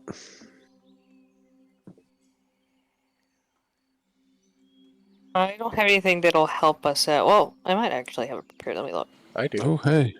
There you go. Oh. Taylor does. Yeah, That I makes mean, us if very we're sneaky. yeah, It would have if been a we're brand new trying day, to- so if there were any spell preparations you would have made knowing you're going out here, you would have been able to make them. Yeah, I mean, if we're trying to Plus 10 bonus on stealth. I'll do it. be sneaky, stealthy, Yeah. hell yeah. Mm-hmm. In that case, I'll send the chicken in the air because he's probably not. He's probably not being stealthy. All right. The chicken flies into the air, and the rest of you have a spell cast on you. I need everybody to go ahead and roll me stealth checks, and we will add 10 to that. So that's a 28, that's 29, that's a 24, Jeez. Nice. that's 20, or 31, excuse me. Jeez. Damn. 33. Garuk's just no longer in the game anymore, like permanently. Where They were Garuk collectively go? pretty stealthy. Garuk's stealthed out, and she's now in the Strahd game. So She always leaves at the worst time. 23. Yeah, you guys are effectively invisible with the help of Taylor kind of giving you some pointers, walking through the brush in the forest here. No one sees you coming up, which is very good because it means that you guys get a very silent approach on this building that has a couple of facilities outside. There's a low wall kind of going around, cutting part of the forest off here on the road. But as you guys have been approaching, or Finn, through Elvis's eyes, you spot a number, two of those like weird multi-armed creatures again, Mhm. and a number of these like smaller things. They're almost like the size of dogs, but they walk around like chickens. But Mm. no feathers, no like wings or anything like that. They are like in their entire mouth. It's like the front of their head is just this open, gaping maw filled with teeth. For reference, that is what they look like. Ew. Oh, Gross. No, thank you. And I'm gonna have Those you things are roll. yucky. They look like I'm the gonna have- fleshy mousers from the Ninja Turtles. not wrong. Dude, And because Elvis is flying so high and you guys are all super stealth, they have no idea you're here. Go ahead and roll me one more perception check, and we'll see if you spot one more thing.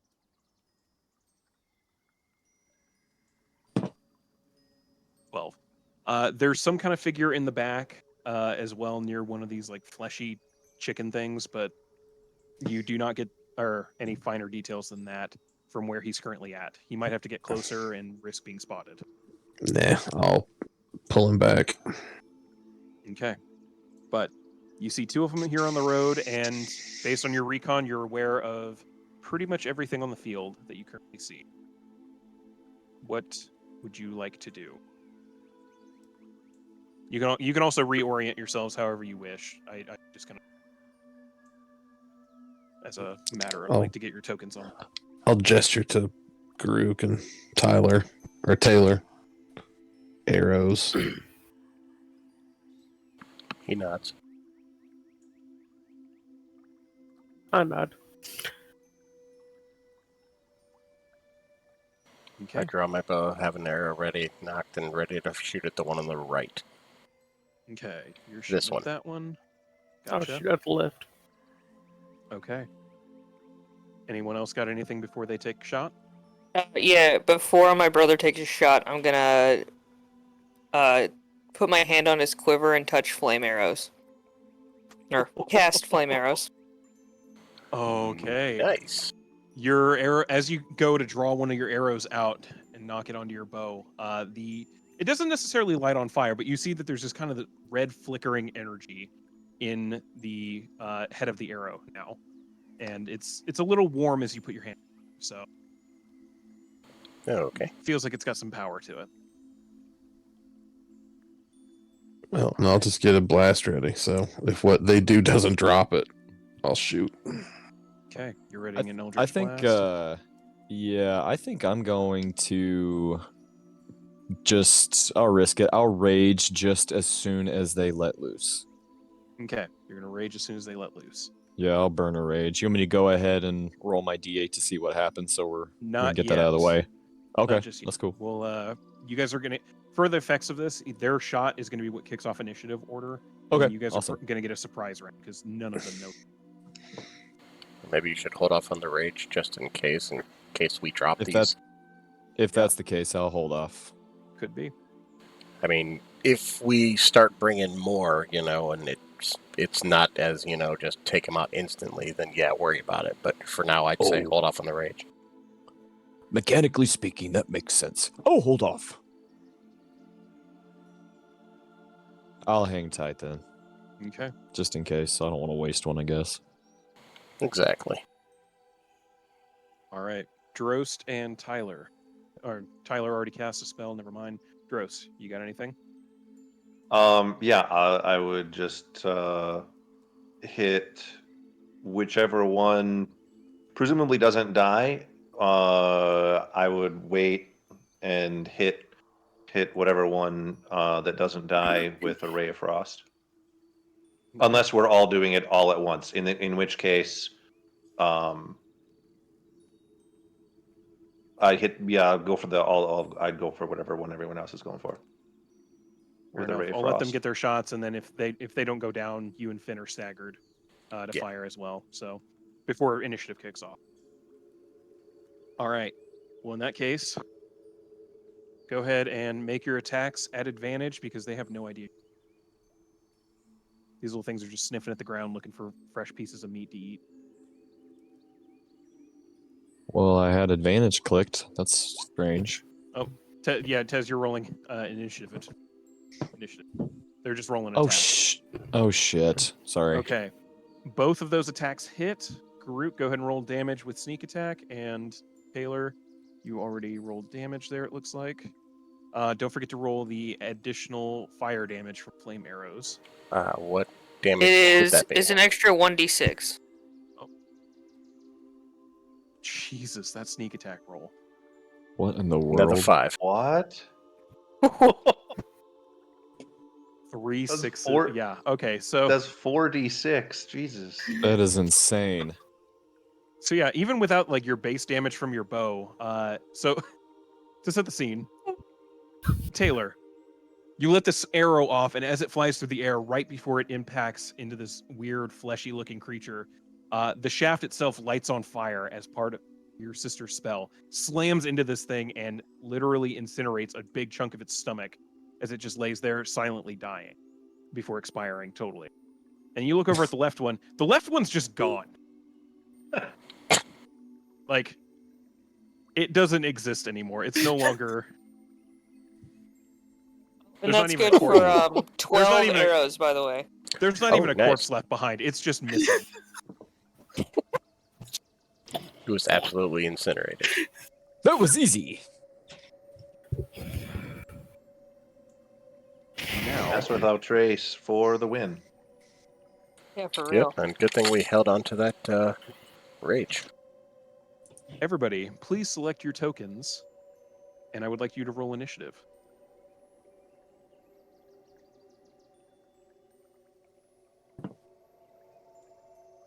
Corey, I get feral instinct, so I can roll with advantage every time. I'm gonna go ahead and just roll one more, and just we can use that first 18 if that's okay. Yep, that's fine. All right. So, oops. Yeah, 18. Okay. 8.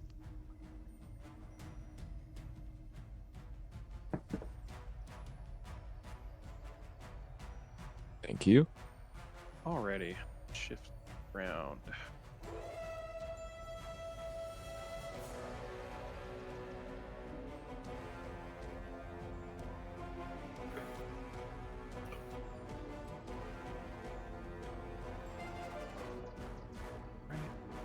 Just roll. Fitting. That's fitting. Natural Okay. one.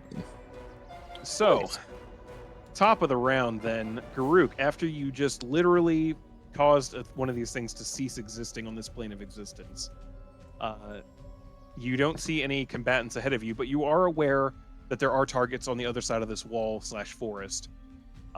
You might have to climb over the wall or go through the main gate up at the front. What would you like to do? Me personally, I'm gonna go through the trees and stealth my way over there. Okay. You are still being stealthy. The wall itself is 15 feet high. Okay. So I think, pretty sure you have a thing for that. Yeah. Let me see. I know you have a climbing thing. Let me make sure of the exact. So climbing no longer costs you extra work. Yeah. Making or when you make a running jump, the distance you cover is okay. So pretty sure right there, 20. So you've got 10 feet of movement by the time you hit the wall. You would not be able to get up over the wall with the rest of your. Okay. Unless you did a bonus action dash, which that's up to you. I'll do that. Okay. Adding that.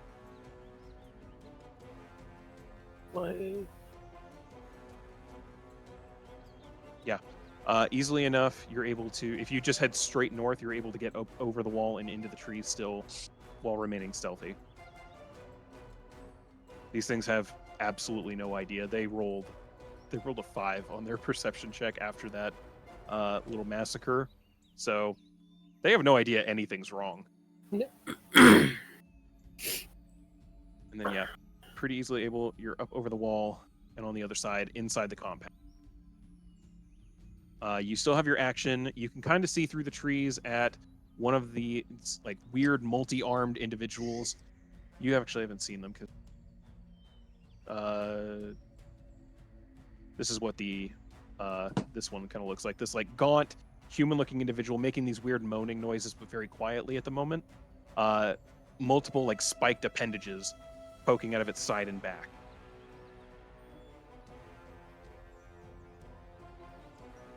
Okay. Yeah, I'm gonna use my. I'm gonna attack it with my short bow. Okay. It doesn't know you're there. Go ahead and roll an attack at advantage.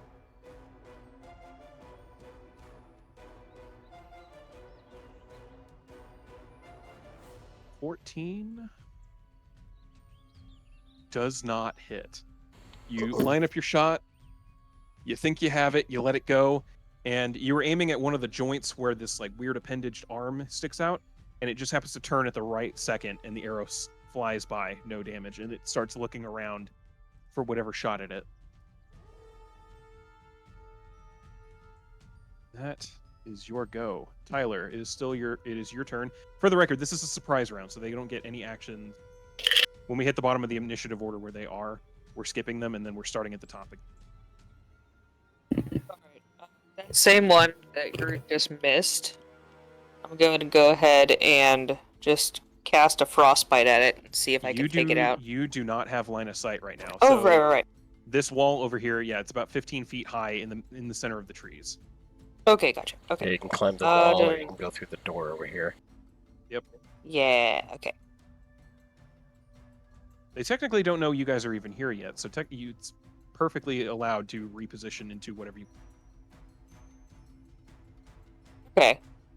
Can I move beyond my 30 foot of movement? If you use your action to do so. Yeah, okay. Yeah, I'll go ahead and do that. Okay, you have an extra 30 feet of movement.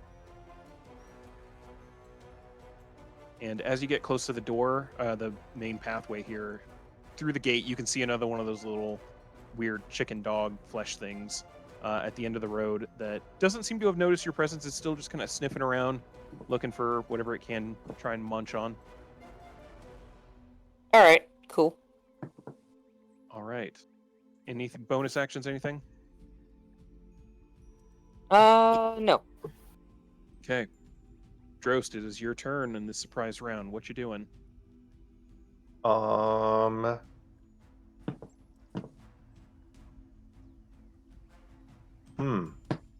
I kind of wish I had the chicken route to fly up over the wall.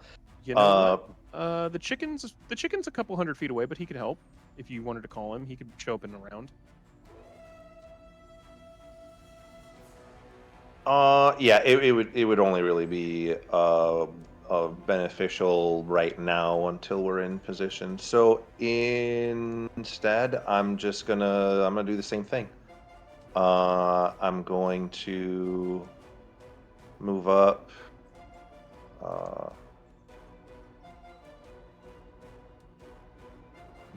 There. Oh, it's so frustrating. And then, yeah, I just be able to move 10, 15, 20 into the doorway with a dash up, and that's all I got. Okay. Tez, it is your turn. Okay. I got 45 feet of movement, so go 5, 10, 15, 20, 25, 30. I'm gonna go another 5 feet. Oh, I'm gonna look around. And I'm gonna get up, I'm gonna just kind of creep past Drost and get behind Tyler and just kind of look back. And I think I'll just can I get any further forward? I could use my action to go another 10 feet and kind of hide up here. But would I get seen? Would I know if I would need to be sneaky? Getting that close, you'd probably have to roll another stealth check to try and hide him inside the trees and keep cover. Oh, Tyler, I'm gonna sneak by you. Okay. I'm gonna try it. And Okay. you still have pass without a trace, so. Oh, So, good. so that's a 30. Okay. So they don't hear you. Yeah. Like Okay. you, Tyler, as he sneaks by you, it's not necessarily sneaking as just like prowling almost. He makes some noise, like you're able to hear him as he walks by you, but they have no clue. Yeah. He is full on like predator cat at this moment, sneaking through the trees. Just pat him on the shoulder as he goes by. Kind of grunt. And I'm in battle mode right now, so I'm just kind of hunkered down. I got my hammer ready. I'm going to just wait. Okay. Yeah, I'll do that. Taylor Redfire, it is your turn. Well, I'm just gonna get up over here, and I'm gonna stay just outside for now. But I should have line of sight on that guy for my next round, but it took my action to get there, so. Yep. And what are you having Kisa do? Oh yeah, I forgot I have a damn wolf. I'm gonna bring her over with me. You do have a damn wolf. I'm gonna bring her over here with me. All right. And last but certainly not least, Captain Finn Stormraven. All right. You are aware that the Garuk went over the wall. Yeah, how does that look? Like, passive perception wise, does it look doable, or does that look like nah? So what, jump over the wall, or Yeah, over it? like how heavy are those trees like grown over the wall? I mean, 15 feet's tall. Elvis got a pretty good look at the trees inside the compound here. It's enough tree cover that you'd still remain fairly stealthy on the other side of it. 15 feet. Yeah, but like the how wall's high. doable is it? Like, are the tree limbs close? It's doable, yeah. You'd probably there might be a roll involved, but not necessarily a high DC. Okay. Yeah, I mean, if I feel like I got a shot. I mean, you watched Garuk just scramble over this thing fast. Garuk's typically really good at this, but she had no effort. So Yeah. No, I'll take the trees too, then. Okay, go ahead and roll me. I'm going to say either athletics or acrobatics, your choice. Also acrobatics all day. Maybe not. You start climbing up, and what looks like a good tree limb to kind of pull and scramble yourself up to. As soon as you put your full weight on it, you feel crack. The second I feel any lack of success, I'm gonna misty step up to a bigger tree branch higher up. Okay, easily enough, you misty step up into the trees. Pretty sturdy tree branches right above you. You are above the wall.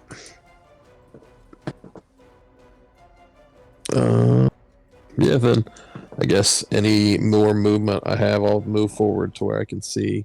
I'm assuming I can see this guy Yeah, you have a from pretty my good line of sight perch. on a very familiar looking figure with these weird spiky appendages, making a lower version of the moaning noise that it made when you last fought one. Okay, but that was my action to climb, right? Correct. Yeah. Okay, then I'm done because that was my bonus Okay. action and Misty Step. Just for the sake of this, I'm gonna roll a perception check to see if You they have could- any fucking clue that some of you out here. They're not gonna actually take an action. You could still cast a cantrip if you Misty Stepped, right?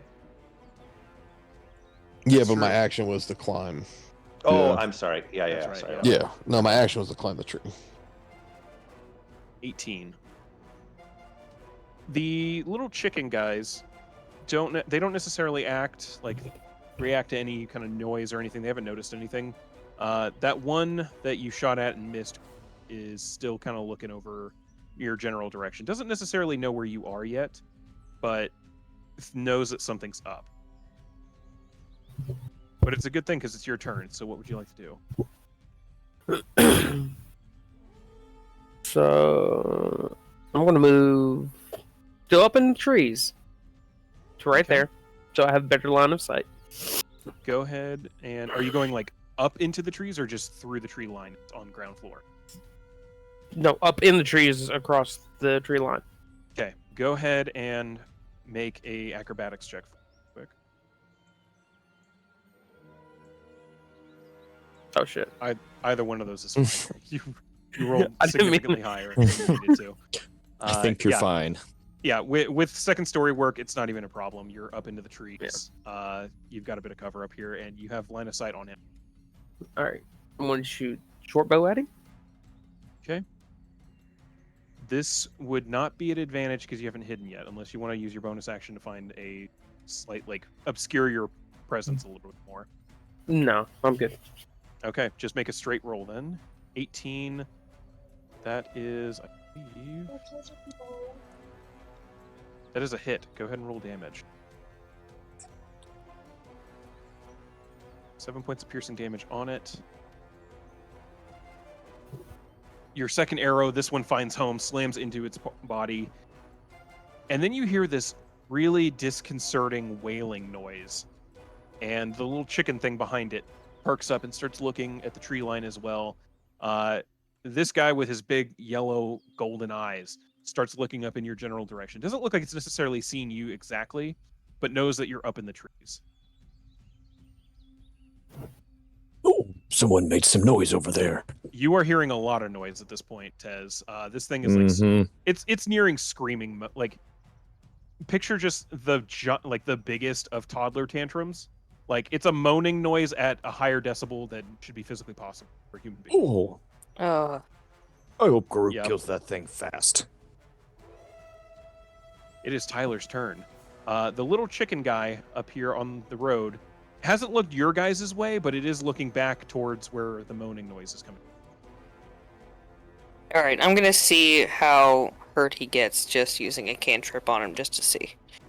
Okay. What cantrip you using? Frostbite.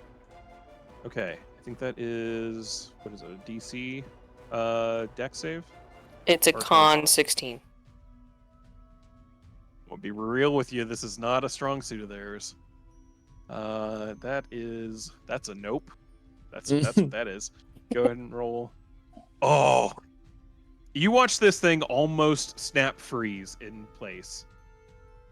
And then the ice around its skin starts breaking a little bit, and it's like tearing pieces of flesh and skin off as it's trying to move its muscles again. But it finally starts moving, and then it looks over in the direction that this cold, icy wind almost froze it in place. It is barely standing. All right.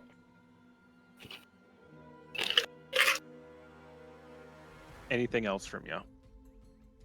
Let's see. I'm keeping out my concentration.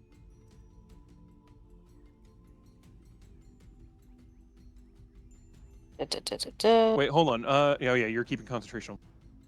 Yeah, on a flame arrow. That's it for now. Okay. Drost, it is your turn. You see this little chicken thing looking over in your guys' general direction now. The chicken thing is not making all the noise, though, right? No, it has been attacked and nearly killed, and it was looking over where the noise was coming. But sure. It's not over there. From where I'm at now, I'm unable to see where the noise is coming from. No, you have a general direction just based on the the sound, and you know that something probably happened with Garuk and Finn, who have gone in that direction. Mm-hmm. But you have no current visual on them. Sure. I'm gonna peek just inside the doorway and maybe come clear the corner for anyone who else is trying to look through it, and see if I can't see where that that noise is coming from. Through the tree line, you here. are able to make out what looks like a familiar form. Since you were literally just yesterday being chased by two of these things. Yeah. Okay, so then shoot, that won't work.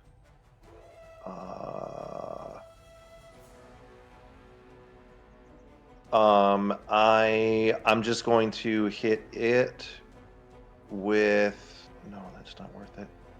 I'm just gonna hit it with a Mind Sliver, which is int save, I think. Yep. So they're strong suit either. All kinds of damage. They're taking all 4 of it, and that's a D4 off its next saving throw. Correct. As it doesn't necessarily you don't see any full reaction or anything. The pitch in the moaning noise goes down for like a half second before it resumes. Doesn't seem to have noticed where it got attacked from. It's still kind of focusing on wherever it got shot from. Then that's it for me. Okay. Tez, it is your turn. You see this weird, almost frozen chicken thing in front of you, and you hear a very loud, grating, moaning noise coming through the trees from that spiky individual. Yep, cool. Any noise or any quiet there was is gone as I fucking roar in rage. So go ahead and roll your D8, please. Okay. Boom. Oh, that's an 8. We are gonna go with I'll link this. This is the fucking bolt of lightning from my chest. Yep, another creature of your choice you can see within 30 feet. You must succeed on a con save, or take 1d6 radiant, and be blinded. And you can do this again each turn. So I fucking rage and start to run at this thing, but out of like no control of my own, this huge blast of lightning just goes. All right, so I just roll this immediately. Yeah. It rolls. It needs to roll pick a target, and it's gonna roll a con save. I'll just the one that is already not looking great right in front of me. Okay. Con save from that thing is... Yeah, that's a fail. It's dead.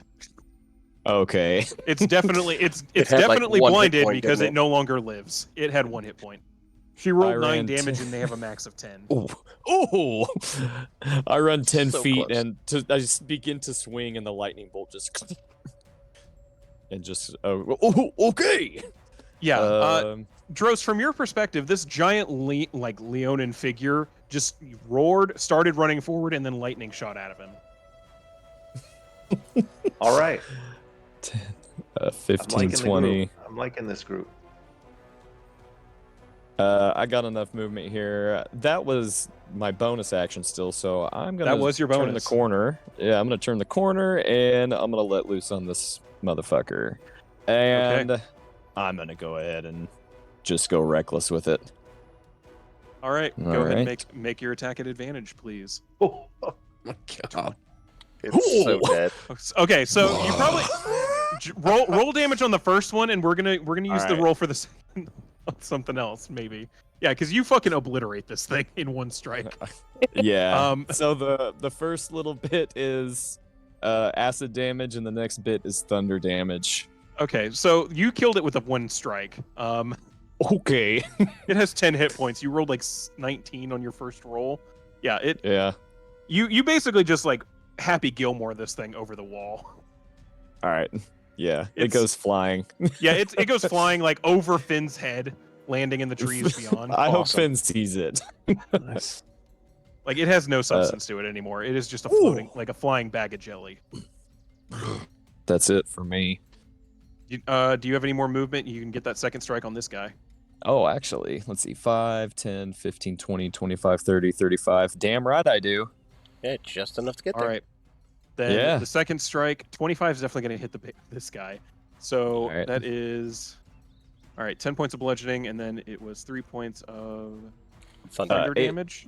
8 points of thunder damage. Oh no, yeah, 8 points of thunder damage. I'm sorry, 3. My bad. Yeah, 8 is the Okay, thunder, so- 3 is the damage. Yep, my bad. It's confusing. I gotta figure out a better macro for some. All right, 13 points of damage to this thing as you just whack with this loud crack of thunder, smacking Yep. into this thing. You have its full attention now. It is no longer paying Oh. attention to the arrow that flew out of that tree. Hi, I'm here to kill you. The moaning noise gets louder as it looks at you.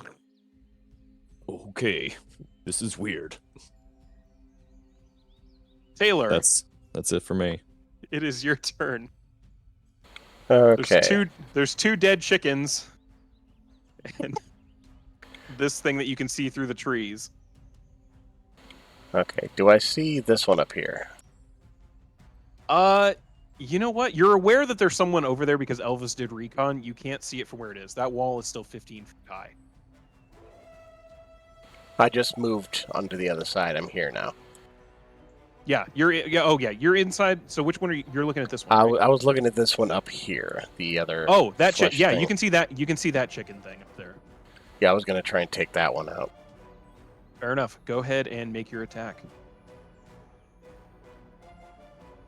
23, that definitely hits, and yeah, with one shot, without even needing to roll a fire damage, it did.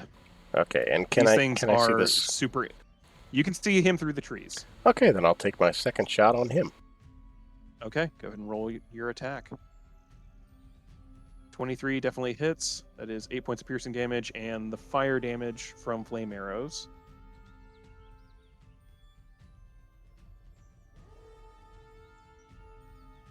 Do you want to roll Oh that? yeah, that's right. I gotta roll 2 of those.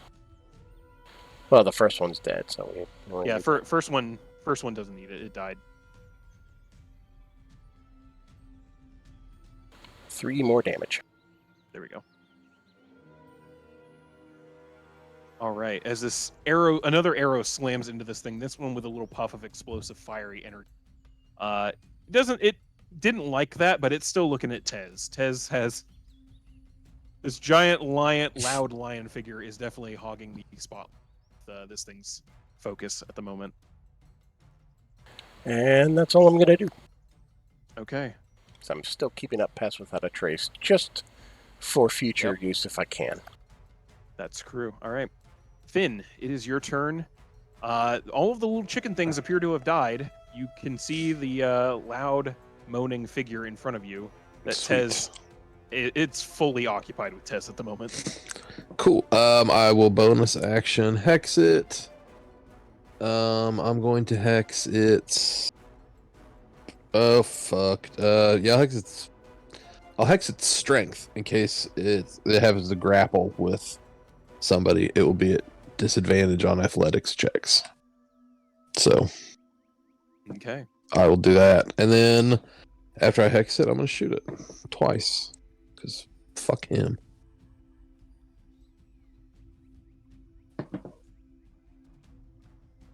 I think the 14 misses, but the 19 hits. 14 misses, 19 does hit. Go ahead and roll damage. 14 points of damage there.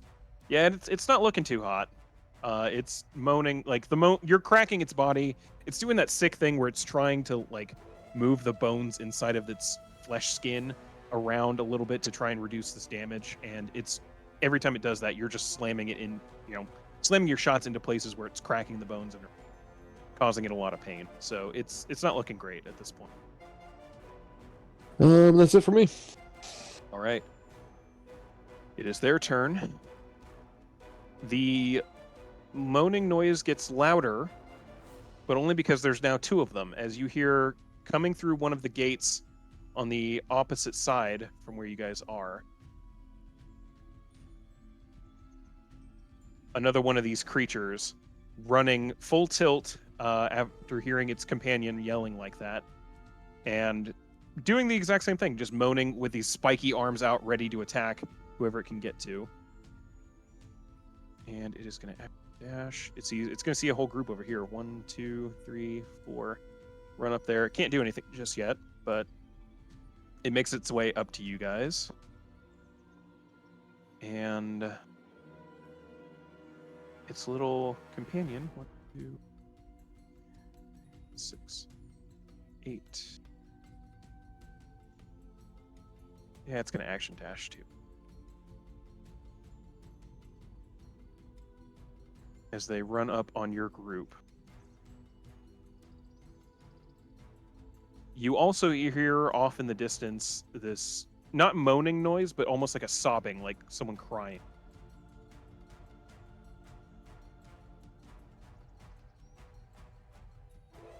But you don't see where the source is coming from yet.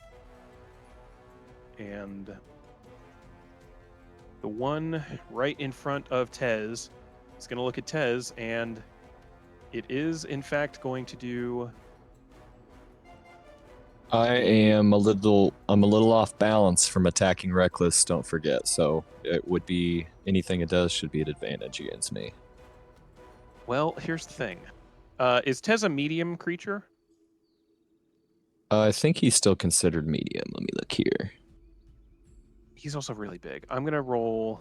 These things are really dumb, but I'm going to have him roll an intelligence check. Anything higher than... You want lower than a 10. Okay. Okay, well, that was easy.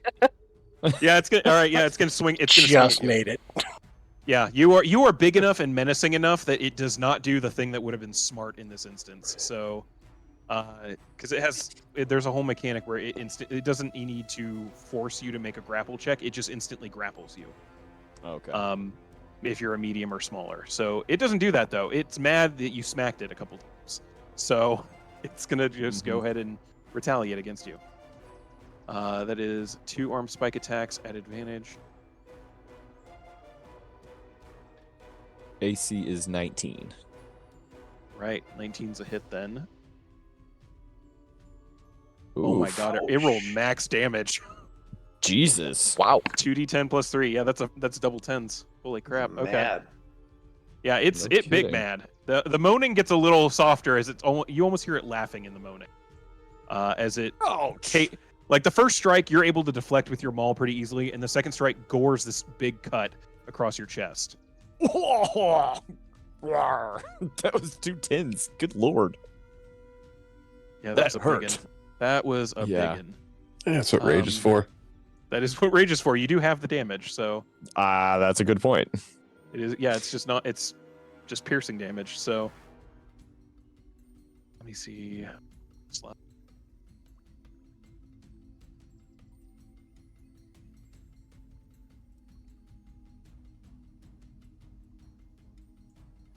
Okay. Yeah, you're... Never mind. No one sees anything from that. So, Garuk, it is your turn. All right. I'm going to shoot the guy that is facing Tez right now. Okay. Go ahead and roll your attack. It's not an advantage, but if you hit, you will get sneak attack because he's engaged in combat. That is a hit. Go ahead and roll damage for your attack and then sneak attack.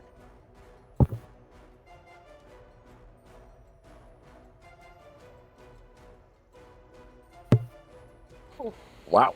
You are rolling stupid high. Bring the fucking Lord.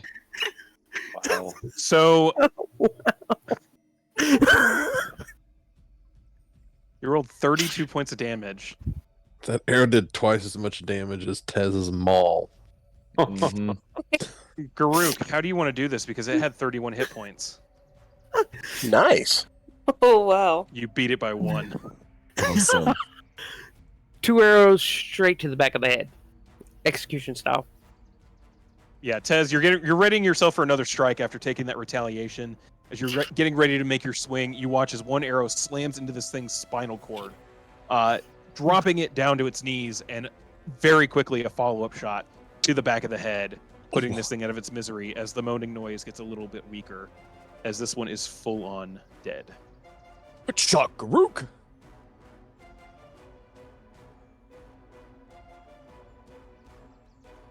All right, you are still up in the trees. Any movement, anything from you? Yeah, I'm going to come down from the trees. Okay, you are down on the trees. You still have about 15 feet of movement. I'm just going to hold right here for now. Okay. Tyler, it is your turn. There's a thing, two things actually, about to attack your brother. There are things. Who, I would like to remind you, did just lie to you a bit ago. Yeah. No pressure. What would you like to do? Oh, God. Wait up here. Didn't lie. You just withheld information. Lie by omission, yes. Alright, I'm gonna cast Primal Savagery and try to take out this little dude first. Okay, go ahead and roll your attack. I don't think that one does it. You know, Well, I don't think it does. Yeah, you go to swing at this thing, and one of the spiked appendages on its friend just goes up instinctually to block your own strike, and then does the little like no wave at you. With this, it's not even looking at you, by the way. This like loud moaning noise is currently directed at your brother, but this arm is just giving you the sass. A sassy arm. Give them a ton of a finger wave. Yeah. The primal savagery middle finger. funny. Alright. I think that's all I can do for the moment. All right, Drost, it is your turn. You have an elf man in front of, or between you and one of these things again. What would you like to do? Thank you, Elf Man. I like things between me and danger. I would like to. We haven't messed around with this guy yet, have we? No, he's fresh in combat. He's fresh. I would like to.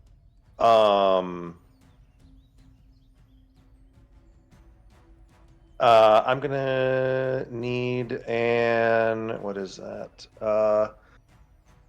Another intelligence save as I lash out at it. All right, at the big guy, correct?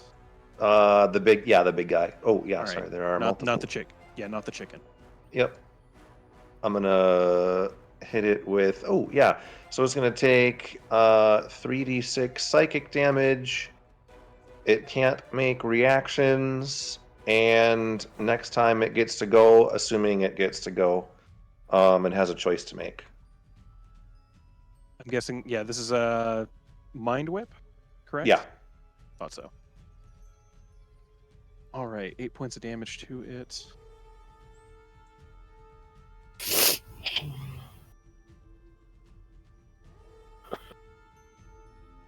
All right, it didn't seem to like that, but it's still kind of focused on the elf man in front of you.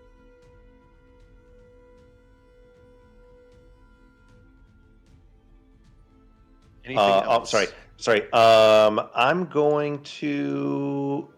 gonna back up a few feet. Oh, there we go. And I'm going to mention that if you want to get away from the big guy, he can't retaliate. But that's my turn. All right, Tez, it is your turn. Did you mention that these trees I could probably cut through? You can see through them enough that you can make your way through them. Okay, I'm gonna come barreling through the trees and skid to a stop. Hoo-ah! And I'm gonna Make your swing. attacks. Okay. Yeah, fuck it. I'm going reckless. All right, I'm out of control. Here we go. that's going to be a hit. And Okay. that just barely hits. 15's the AC. Okay. All right, so first one is 13 plus 2 points of cold damage.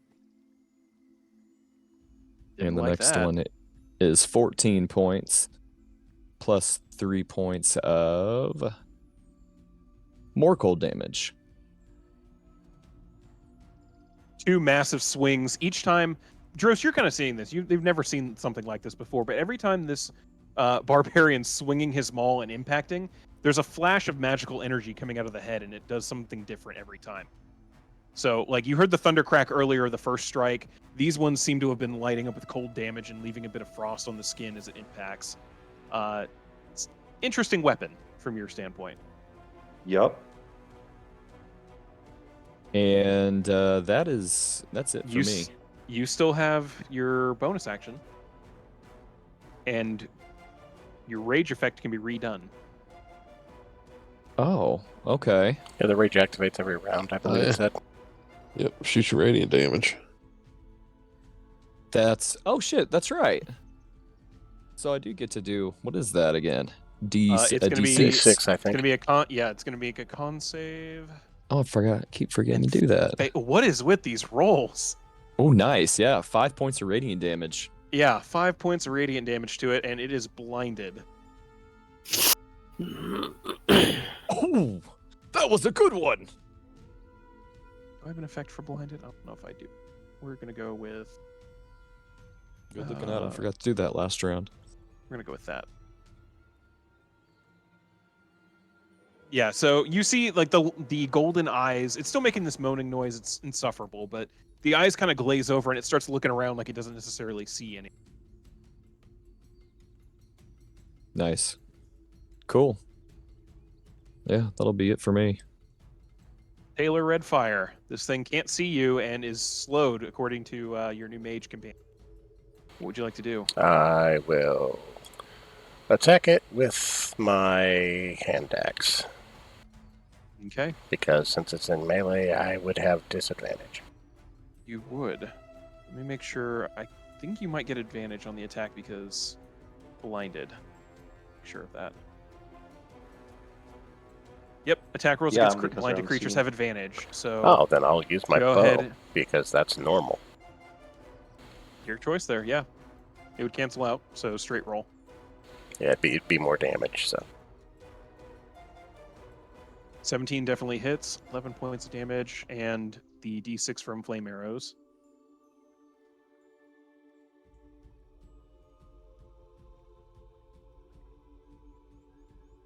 It didn't like that, that's for sure. and I'll shoot it again. Okay. That misses, I'm assuming. That is a miss, yeah. You try to pull it back. This time, it doesn't necessarily know you're there, but it starts just flailing its arms. The arrow gets immediately caught up in. Okay, and I'll have Kisa attack this other flesh chicken thing. Yep. Go ahead and roll Kisa's attacks. She only has 1 or 2, I can't remember. That's a good question. I think it's only 1, maybe.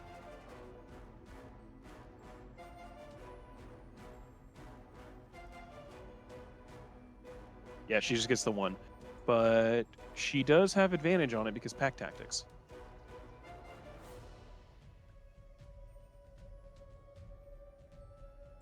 Yeah, 24 is definitely going to hit. Go ahead and roll damage.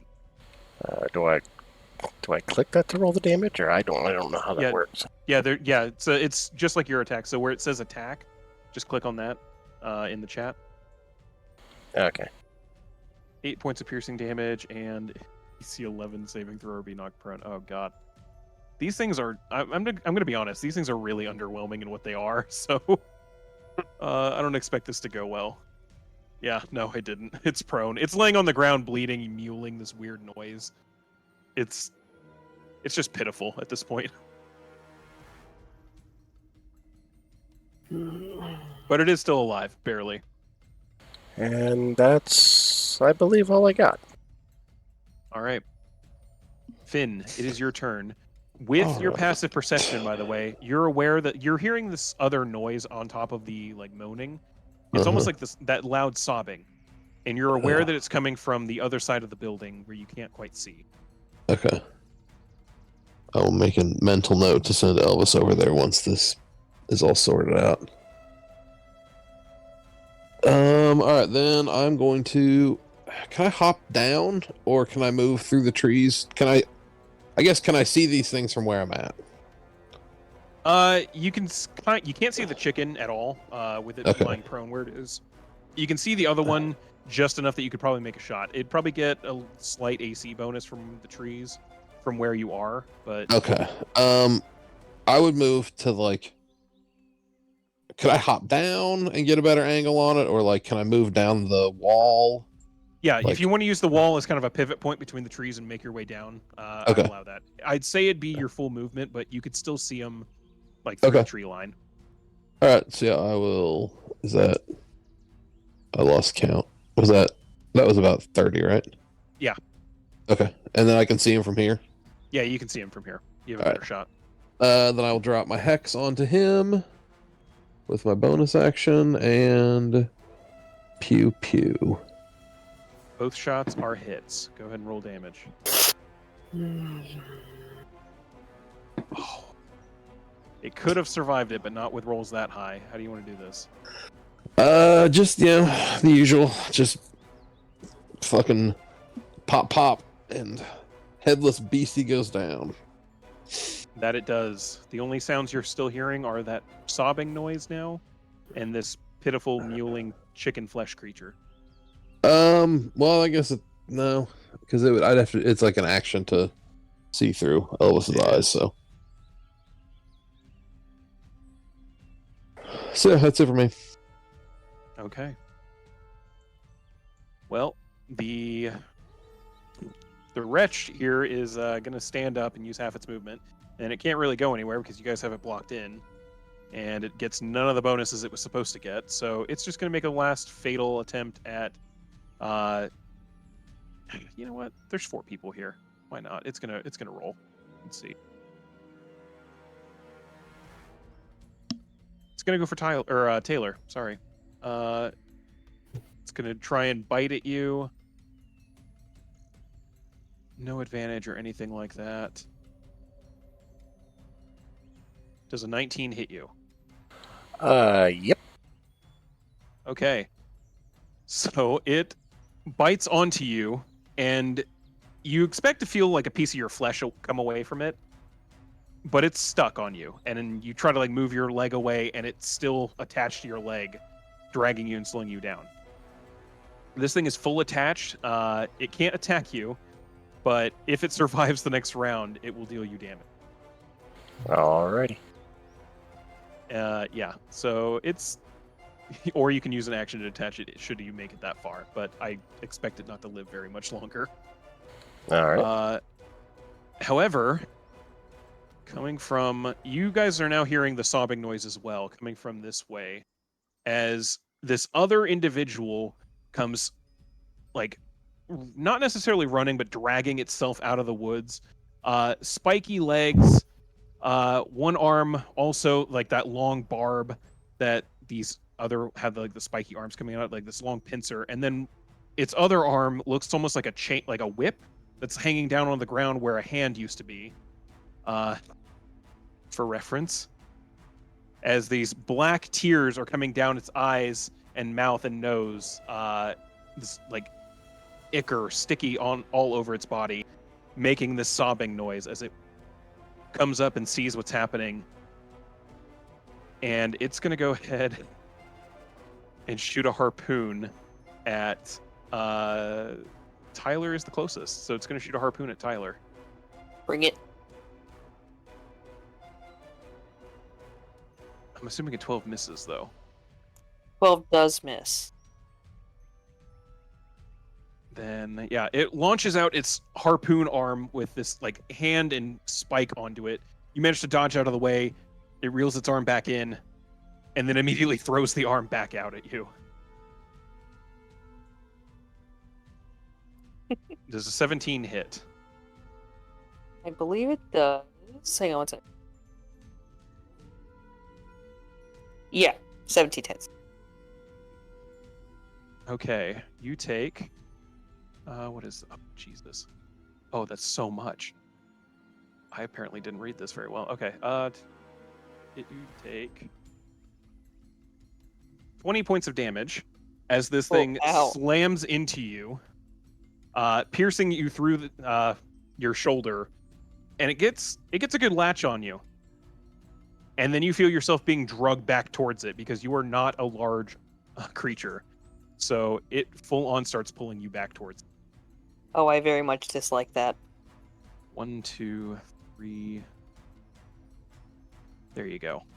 Oh dear. Hi. This thing is disgusting. It's leaking ichor. It's crying all over the place. And it's looking right at you as you're currently attached to it. Good.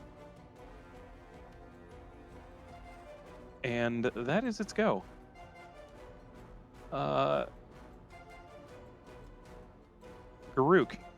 it is your turn.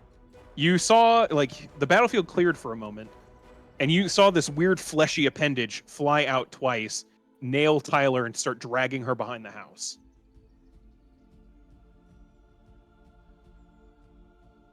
What would you like to do? I'm going to run straight across, and I'm going to attack this one. Yep, you now see the chicken that's currently attached to Tyler, or currently attached to Taylor. Yes, and I want to try to attempt to kill the chicken. But before I attack, I want to get behind a tree to where it can't see me. Okay, go ahead and roll a stealth check first. Yeah, it doesn't know you're there. Go ahead and roll your attack at advantage.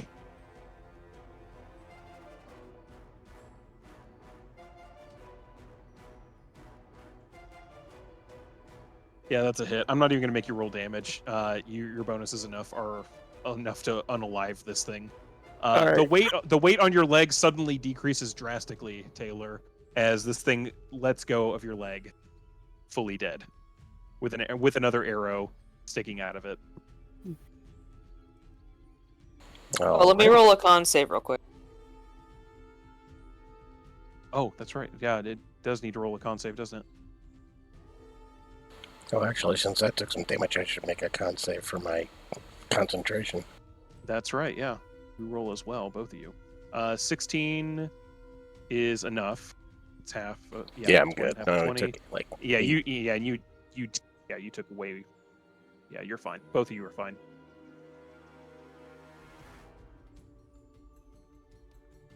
All right. Garuk, anything else? Any other movement? That's it. All right. Tyler, I need you to roll me a wisdom saving throw, please. Okay.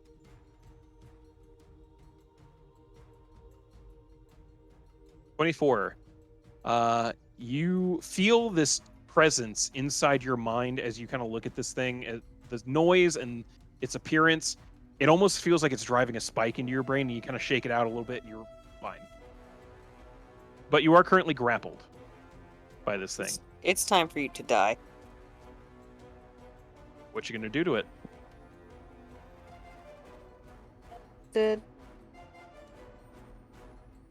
Let's see.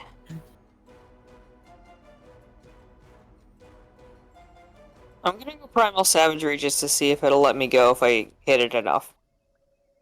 Okay. Go ahead and make your attack. 23 is a hit. Go ahead and roll damage.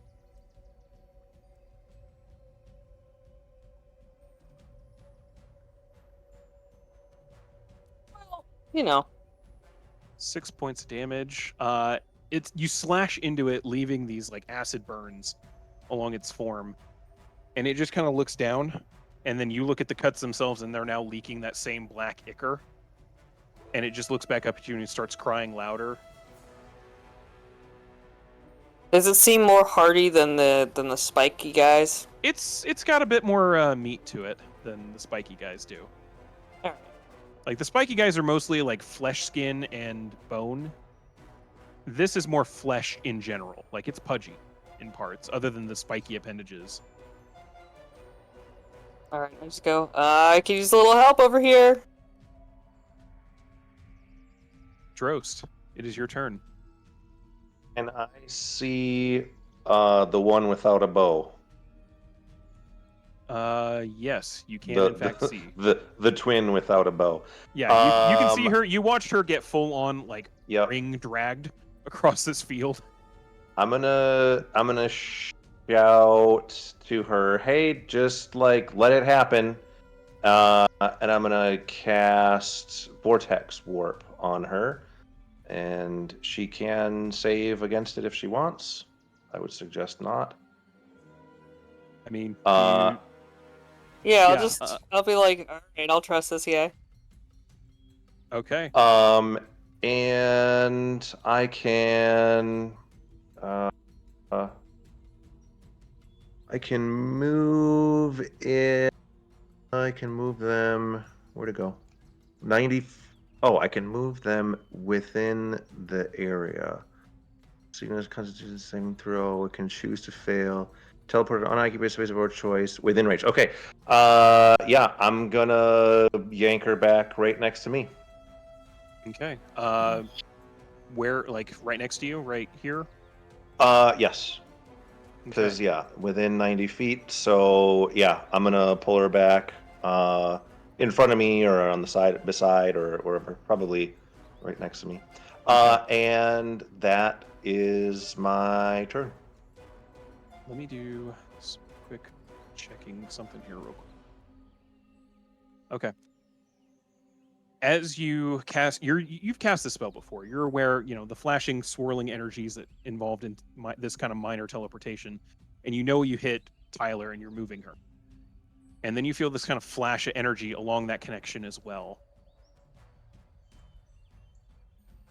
But it does not manage to retain its hold on her, and the fleshy appendage that was stabbed into her is pulled out as she teleports. It almost kept a hold of her, though. Thank you. And you're aware, Dros, that shouldn't have been a thing at all. There should not have been any kind of feedback that would have let that happen. Interesting. I feel that like in a you felt that there were magic. There was something in your connection to Tyler that you felt what it's like to teleport another human being. That before you've done it before. You know that there's normally not any kind of pullback on the other end of it.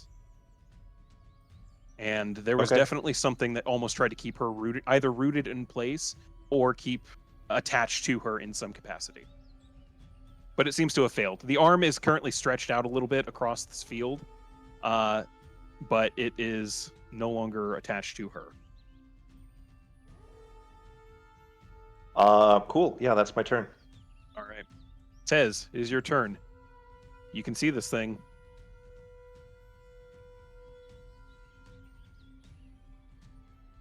Zach?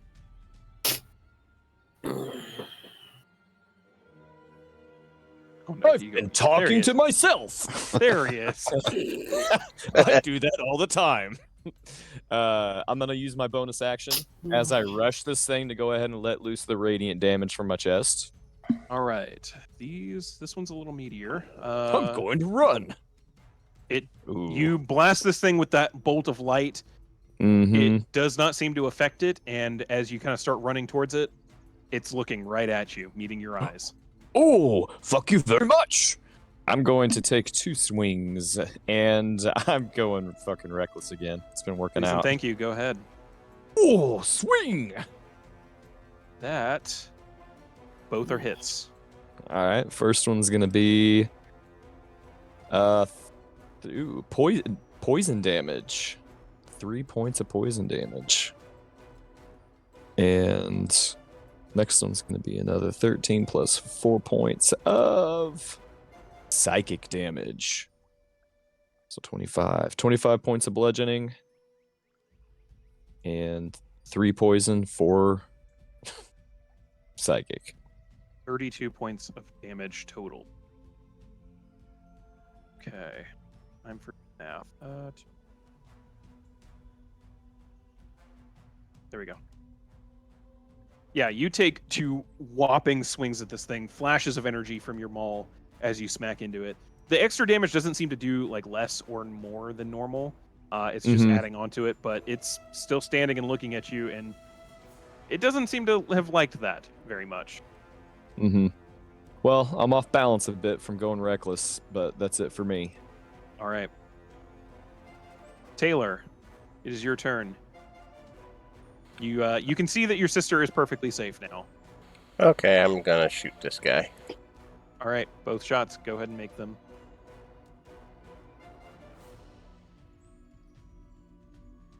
First one is a miss. Second one is a hit. Go ahead and roll the flame arrow. Yep. Another 3. 13 points of damage to it. Slams into it with a little burst of energy. Still standing though. And I'd send Keys up there, but I don't want to risk it, so I'll keep her back here with me for now. Okay. Yeah, it's my turn.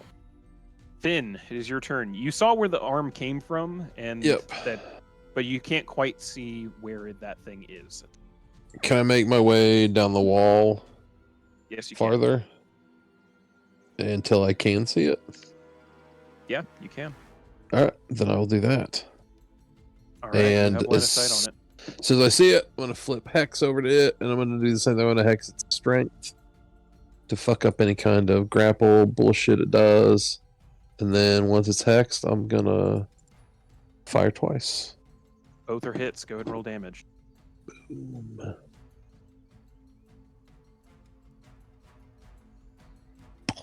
In total. All right. Both blasts smacking into it. Still standing though. It's still making this awful sobbing noise that you. Oh, thing is the worst. That's it. Won't die. It is its turn, and it's got a dude right in front of him. It just smacked him for quite a bit. Tez, I need you to roll a wisdom saving throw for me, please. Oh, that's not good. Okay, and it doesn't matter. So Oh, you're gonna step take. back. Let me do 10 points of psychic damage. Okay. Bleeding out your nose a little bit as something just rings in your head, and you now have like a piercing migraine. Oh! And Okay. it's gonna go ahead and, with its arms fully reeled in, it's gonna try and stab into you, with one harpoon arm first. All right. Oh wait, no, you did reckless, so Yeah. that was a 22 to Fuck. hit. Well, that's a hit. All right. And we established that you are a medium creature. I am medium, yes. You are grappled by this thing automatically as it stabs into you. All right. You take 18 points of And- piercing damage. You can reduce to half. Okay. And as it grabs onto you, it pulls you ever closer into its, like, up in its personal space. Your noses are just about to touch. Ew. And you hear that you can hear nothing in your head but this sobbing, crying noise, and it just drives you insane. I need you to roll another wisdom saving throw for me. Okay. Okay. This Not one good. might hurt a little more. But bad rolls. 11 points of psychic damage this time. All right. And you are like, from what the rest of you are seeing, this thing is currently impaled with Tez and just like full on like in its face. You can't see what's happening in between their two faces at this point. Ouch. And you are considered grappled, for the record. Fair enough. But that is its go. Garuk, it is your turn. All right. I want to move up stealthily behind this tree right here. Okay, go ahead and roll me a stealth check, please. That's your bonus action to hide. Taylor's still concentrating, so that's a 23. Yeah, you're still stealth. And then I'm going to fire at it. Okay, roll your attack at advantage. Roll one more just to see if you crit.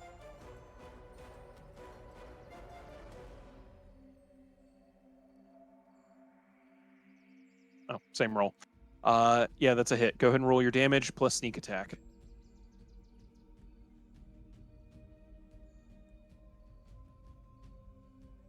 Oh, what a There we go. weak sneak attack. Had to balance out the 20s that you were getting. No Average shit. damage versus. Yeah, another arrow slamming into this thing, just barely sneaking past Tez's shoulder to slam into it and not him. It's not even noticing at this point. It is fully focused on Tez. And that's it for me. All right. Tyler, it is your turn. You are safe, but it doesn't look like Tez is. All right.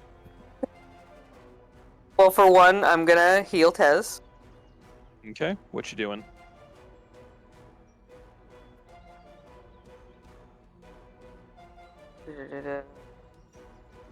I'll do 3d6 for now. All right, with a burst of fey magic flying from your staff, Tez heals 11 points. Oh, thank you. Ah. And then I'll cast Ice Knife. Okay. Go ahead and roll your attack for that.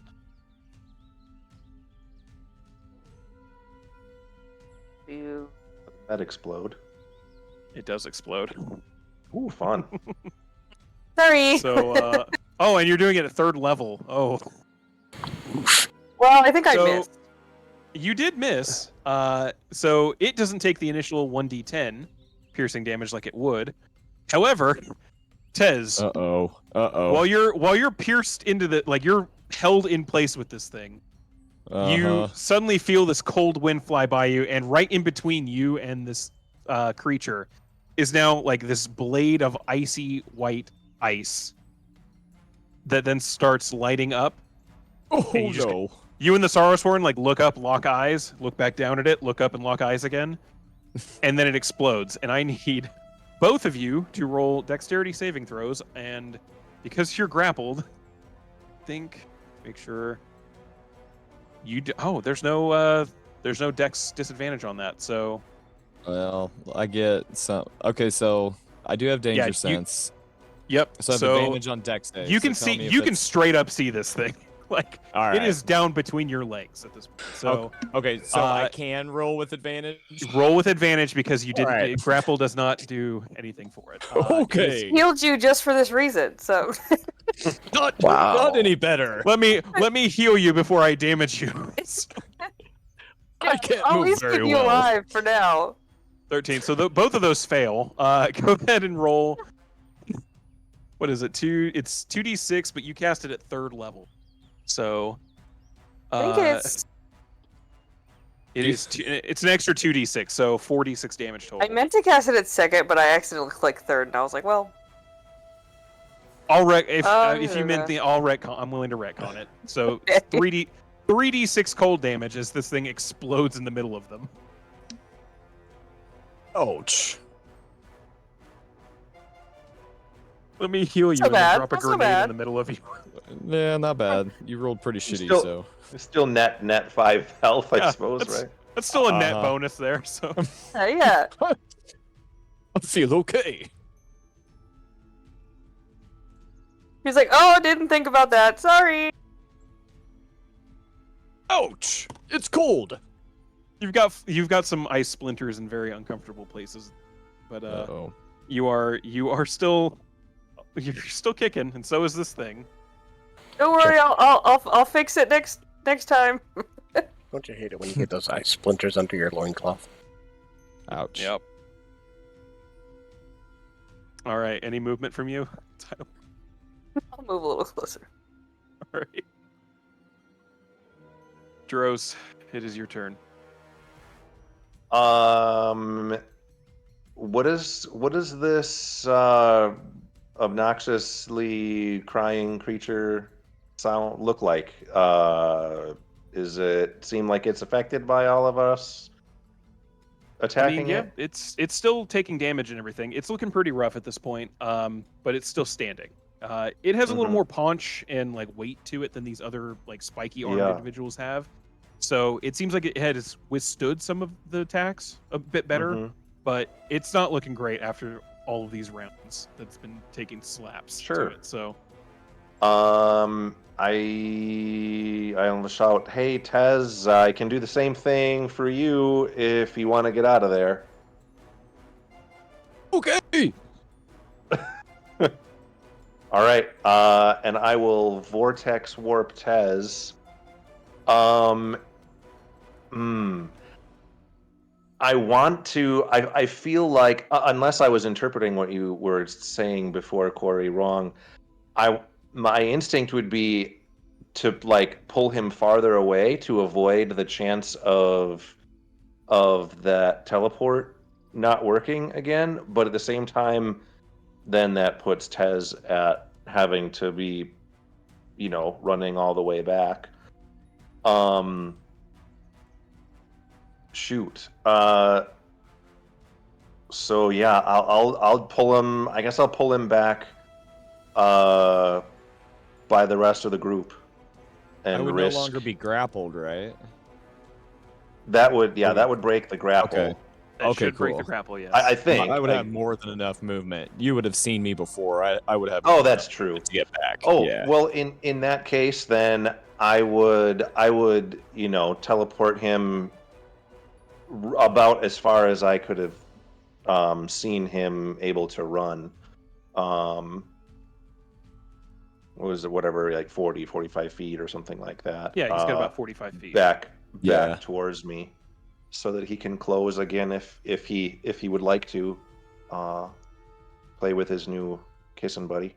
But yeah, that's I don't need to move, or I don't have anything else to do on my actions. So I'll just pull him 45 feet closer to me.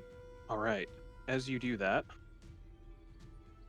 you pull him the 45 feet. Can I? And- So Okay, go ahead. Can I take that back? Yeah.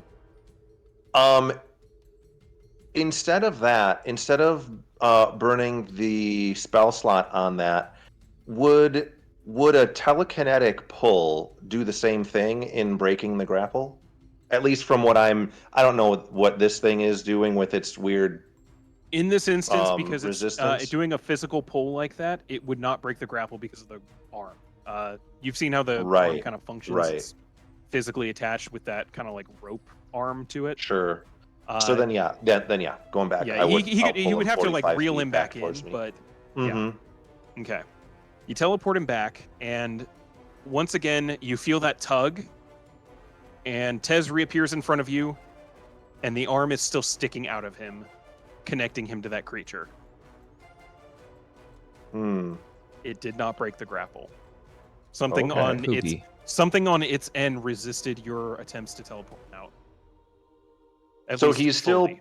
still presently like He still presently has an arm 45 sticking feet out of him. away, Yeah, but he is 45 Sure. feet away, Okay. but that entire like rope arm is stretched out over the Sure, ground. yep. Still connecting the two of them. All right. That's all I have, and I will suggest to the group to chop that arm off. But that's all I've got. All right. Tez, it is your turn. I need you to make a wisdom saving throw for me, please. Okay.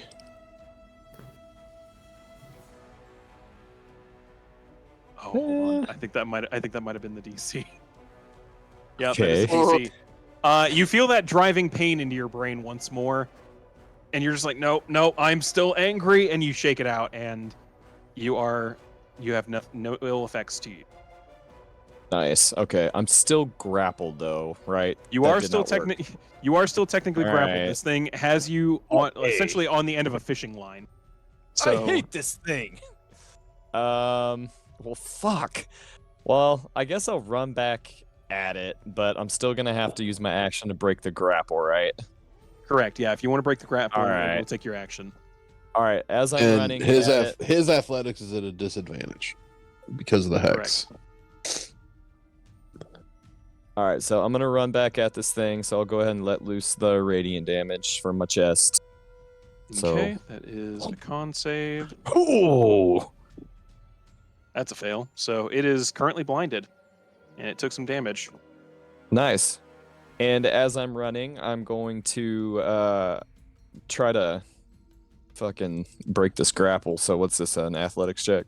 Yep, it is an athletics check. It Oh, is not I'm good at those. It is a DC 15, and because you were raging, Okay. you get advantage on it. Ooh, even better. Athletics, where'd you go, fucker? There we go.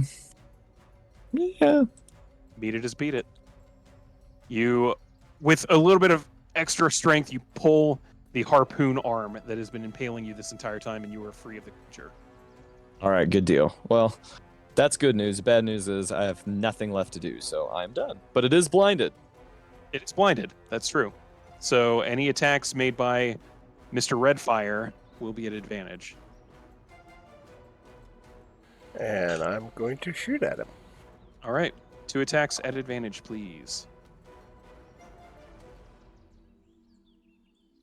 That's definitely a hit. And that is also a hit. And even without the fire damage, how would you like to do this? Thank goodness. 1 arrow in each eye. As it's currently blinded, looking around with this black ichor dripping out of its face, trying to see where it can't see anything at the moment. It's just trying to get a bead on where Tez has gone now that they're finally disconnected. You, in the fastest you've ever fired them, in quick succession, 1 shot, 2 shot, and Tez, you watch 2 arrows suddenly sprout from its eye sockets, blocking up the black ichor as this thing falls onto its back, fully dead. And the Just turn crying to Taylor. stops. That was a good one. And the forest is silent once more.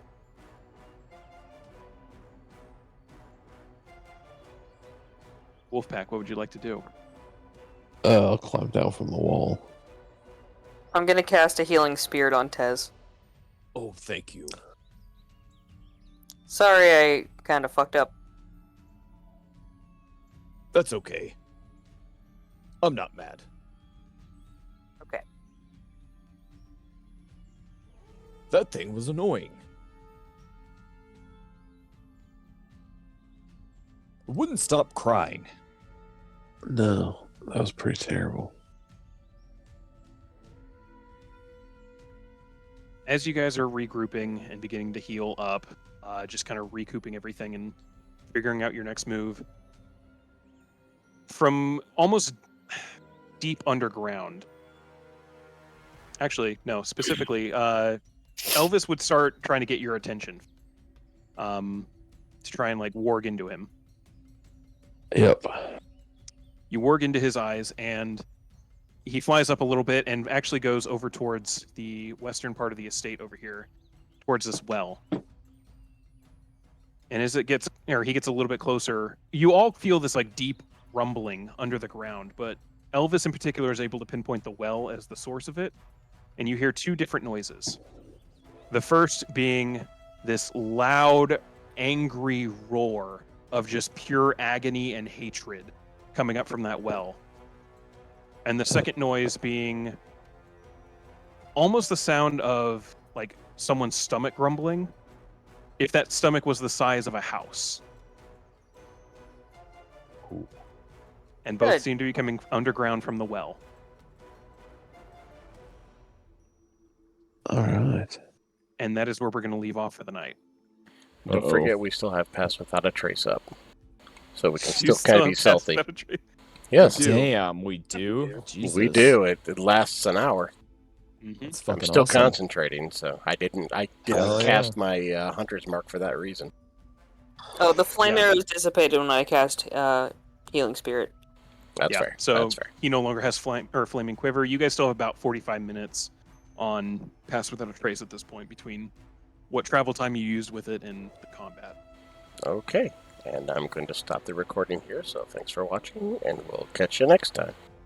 All right.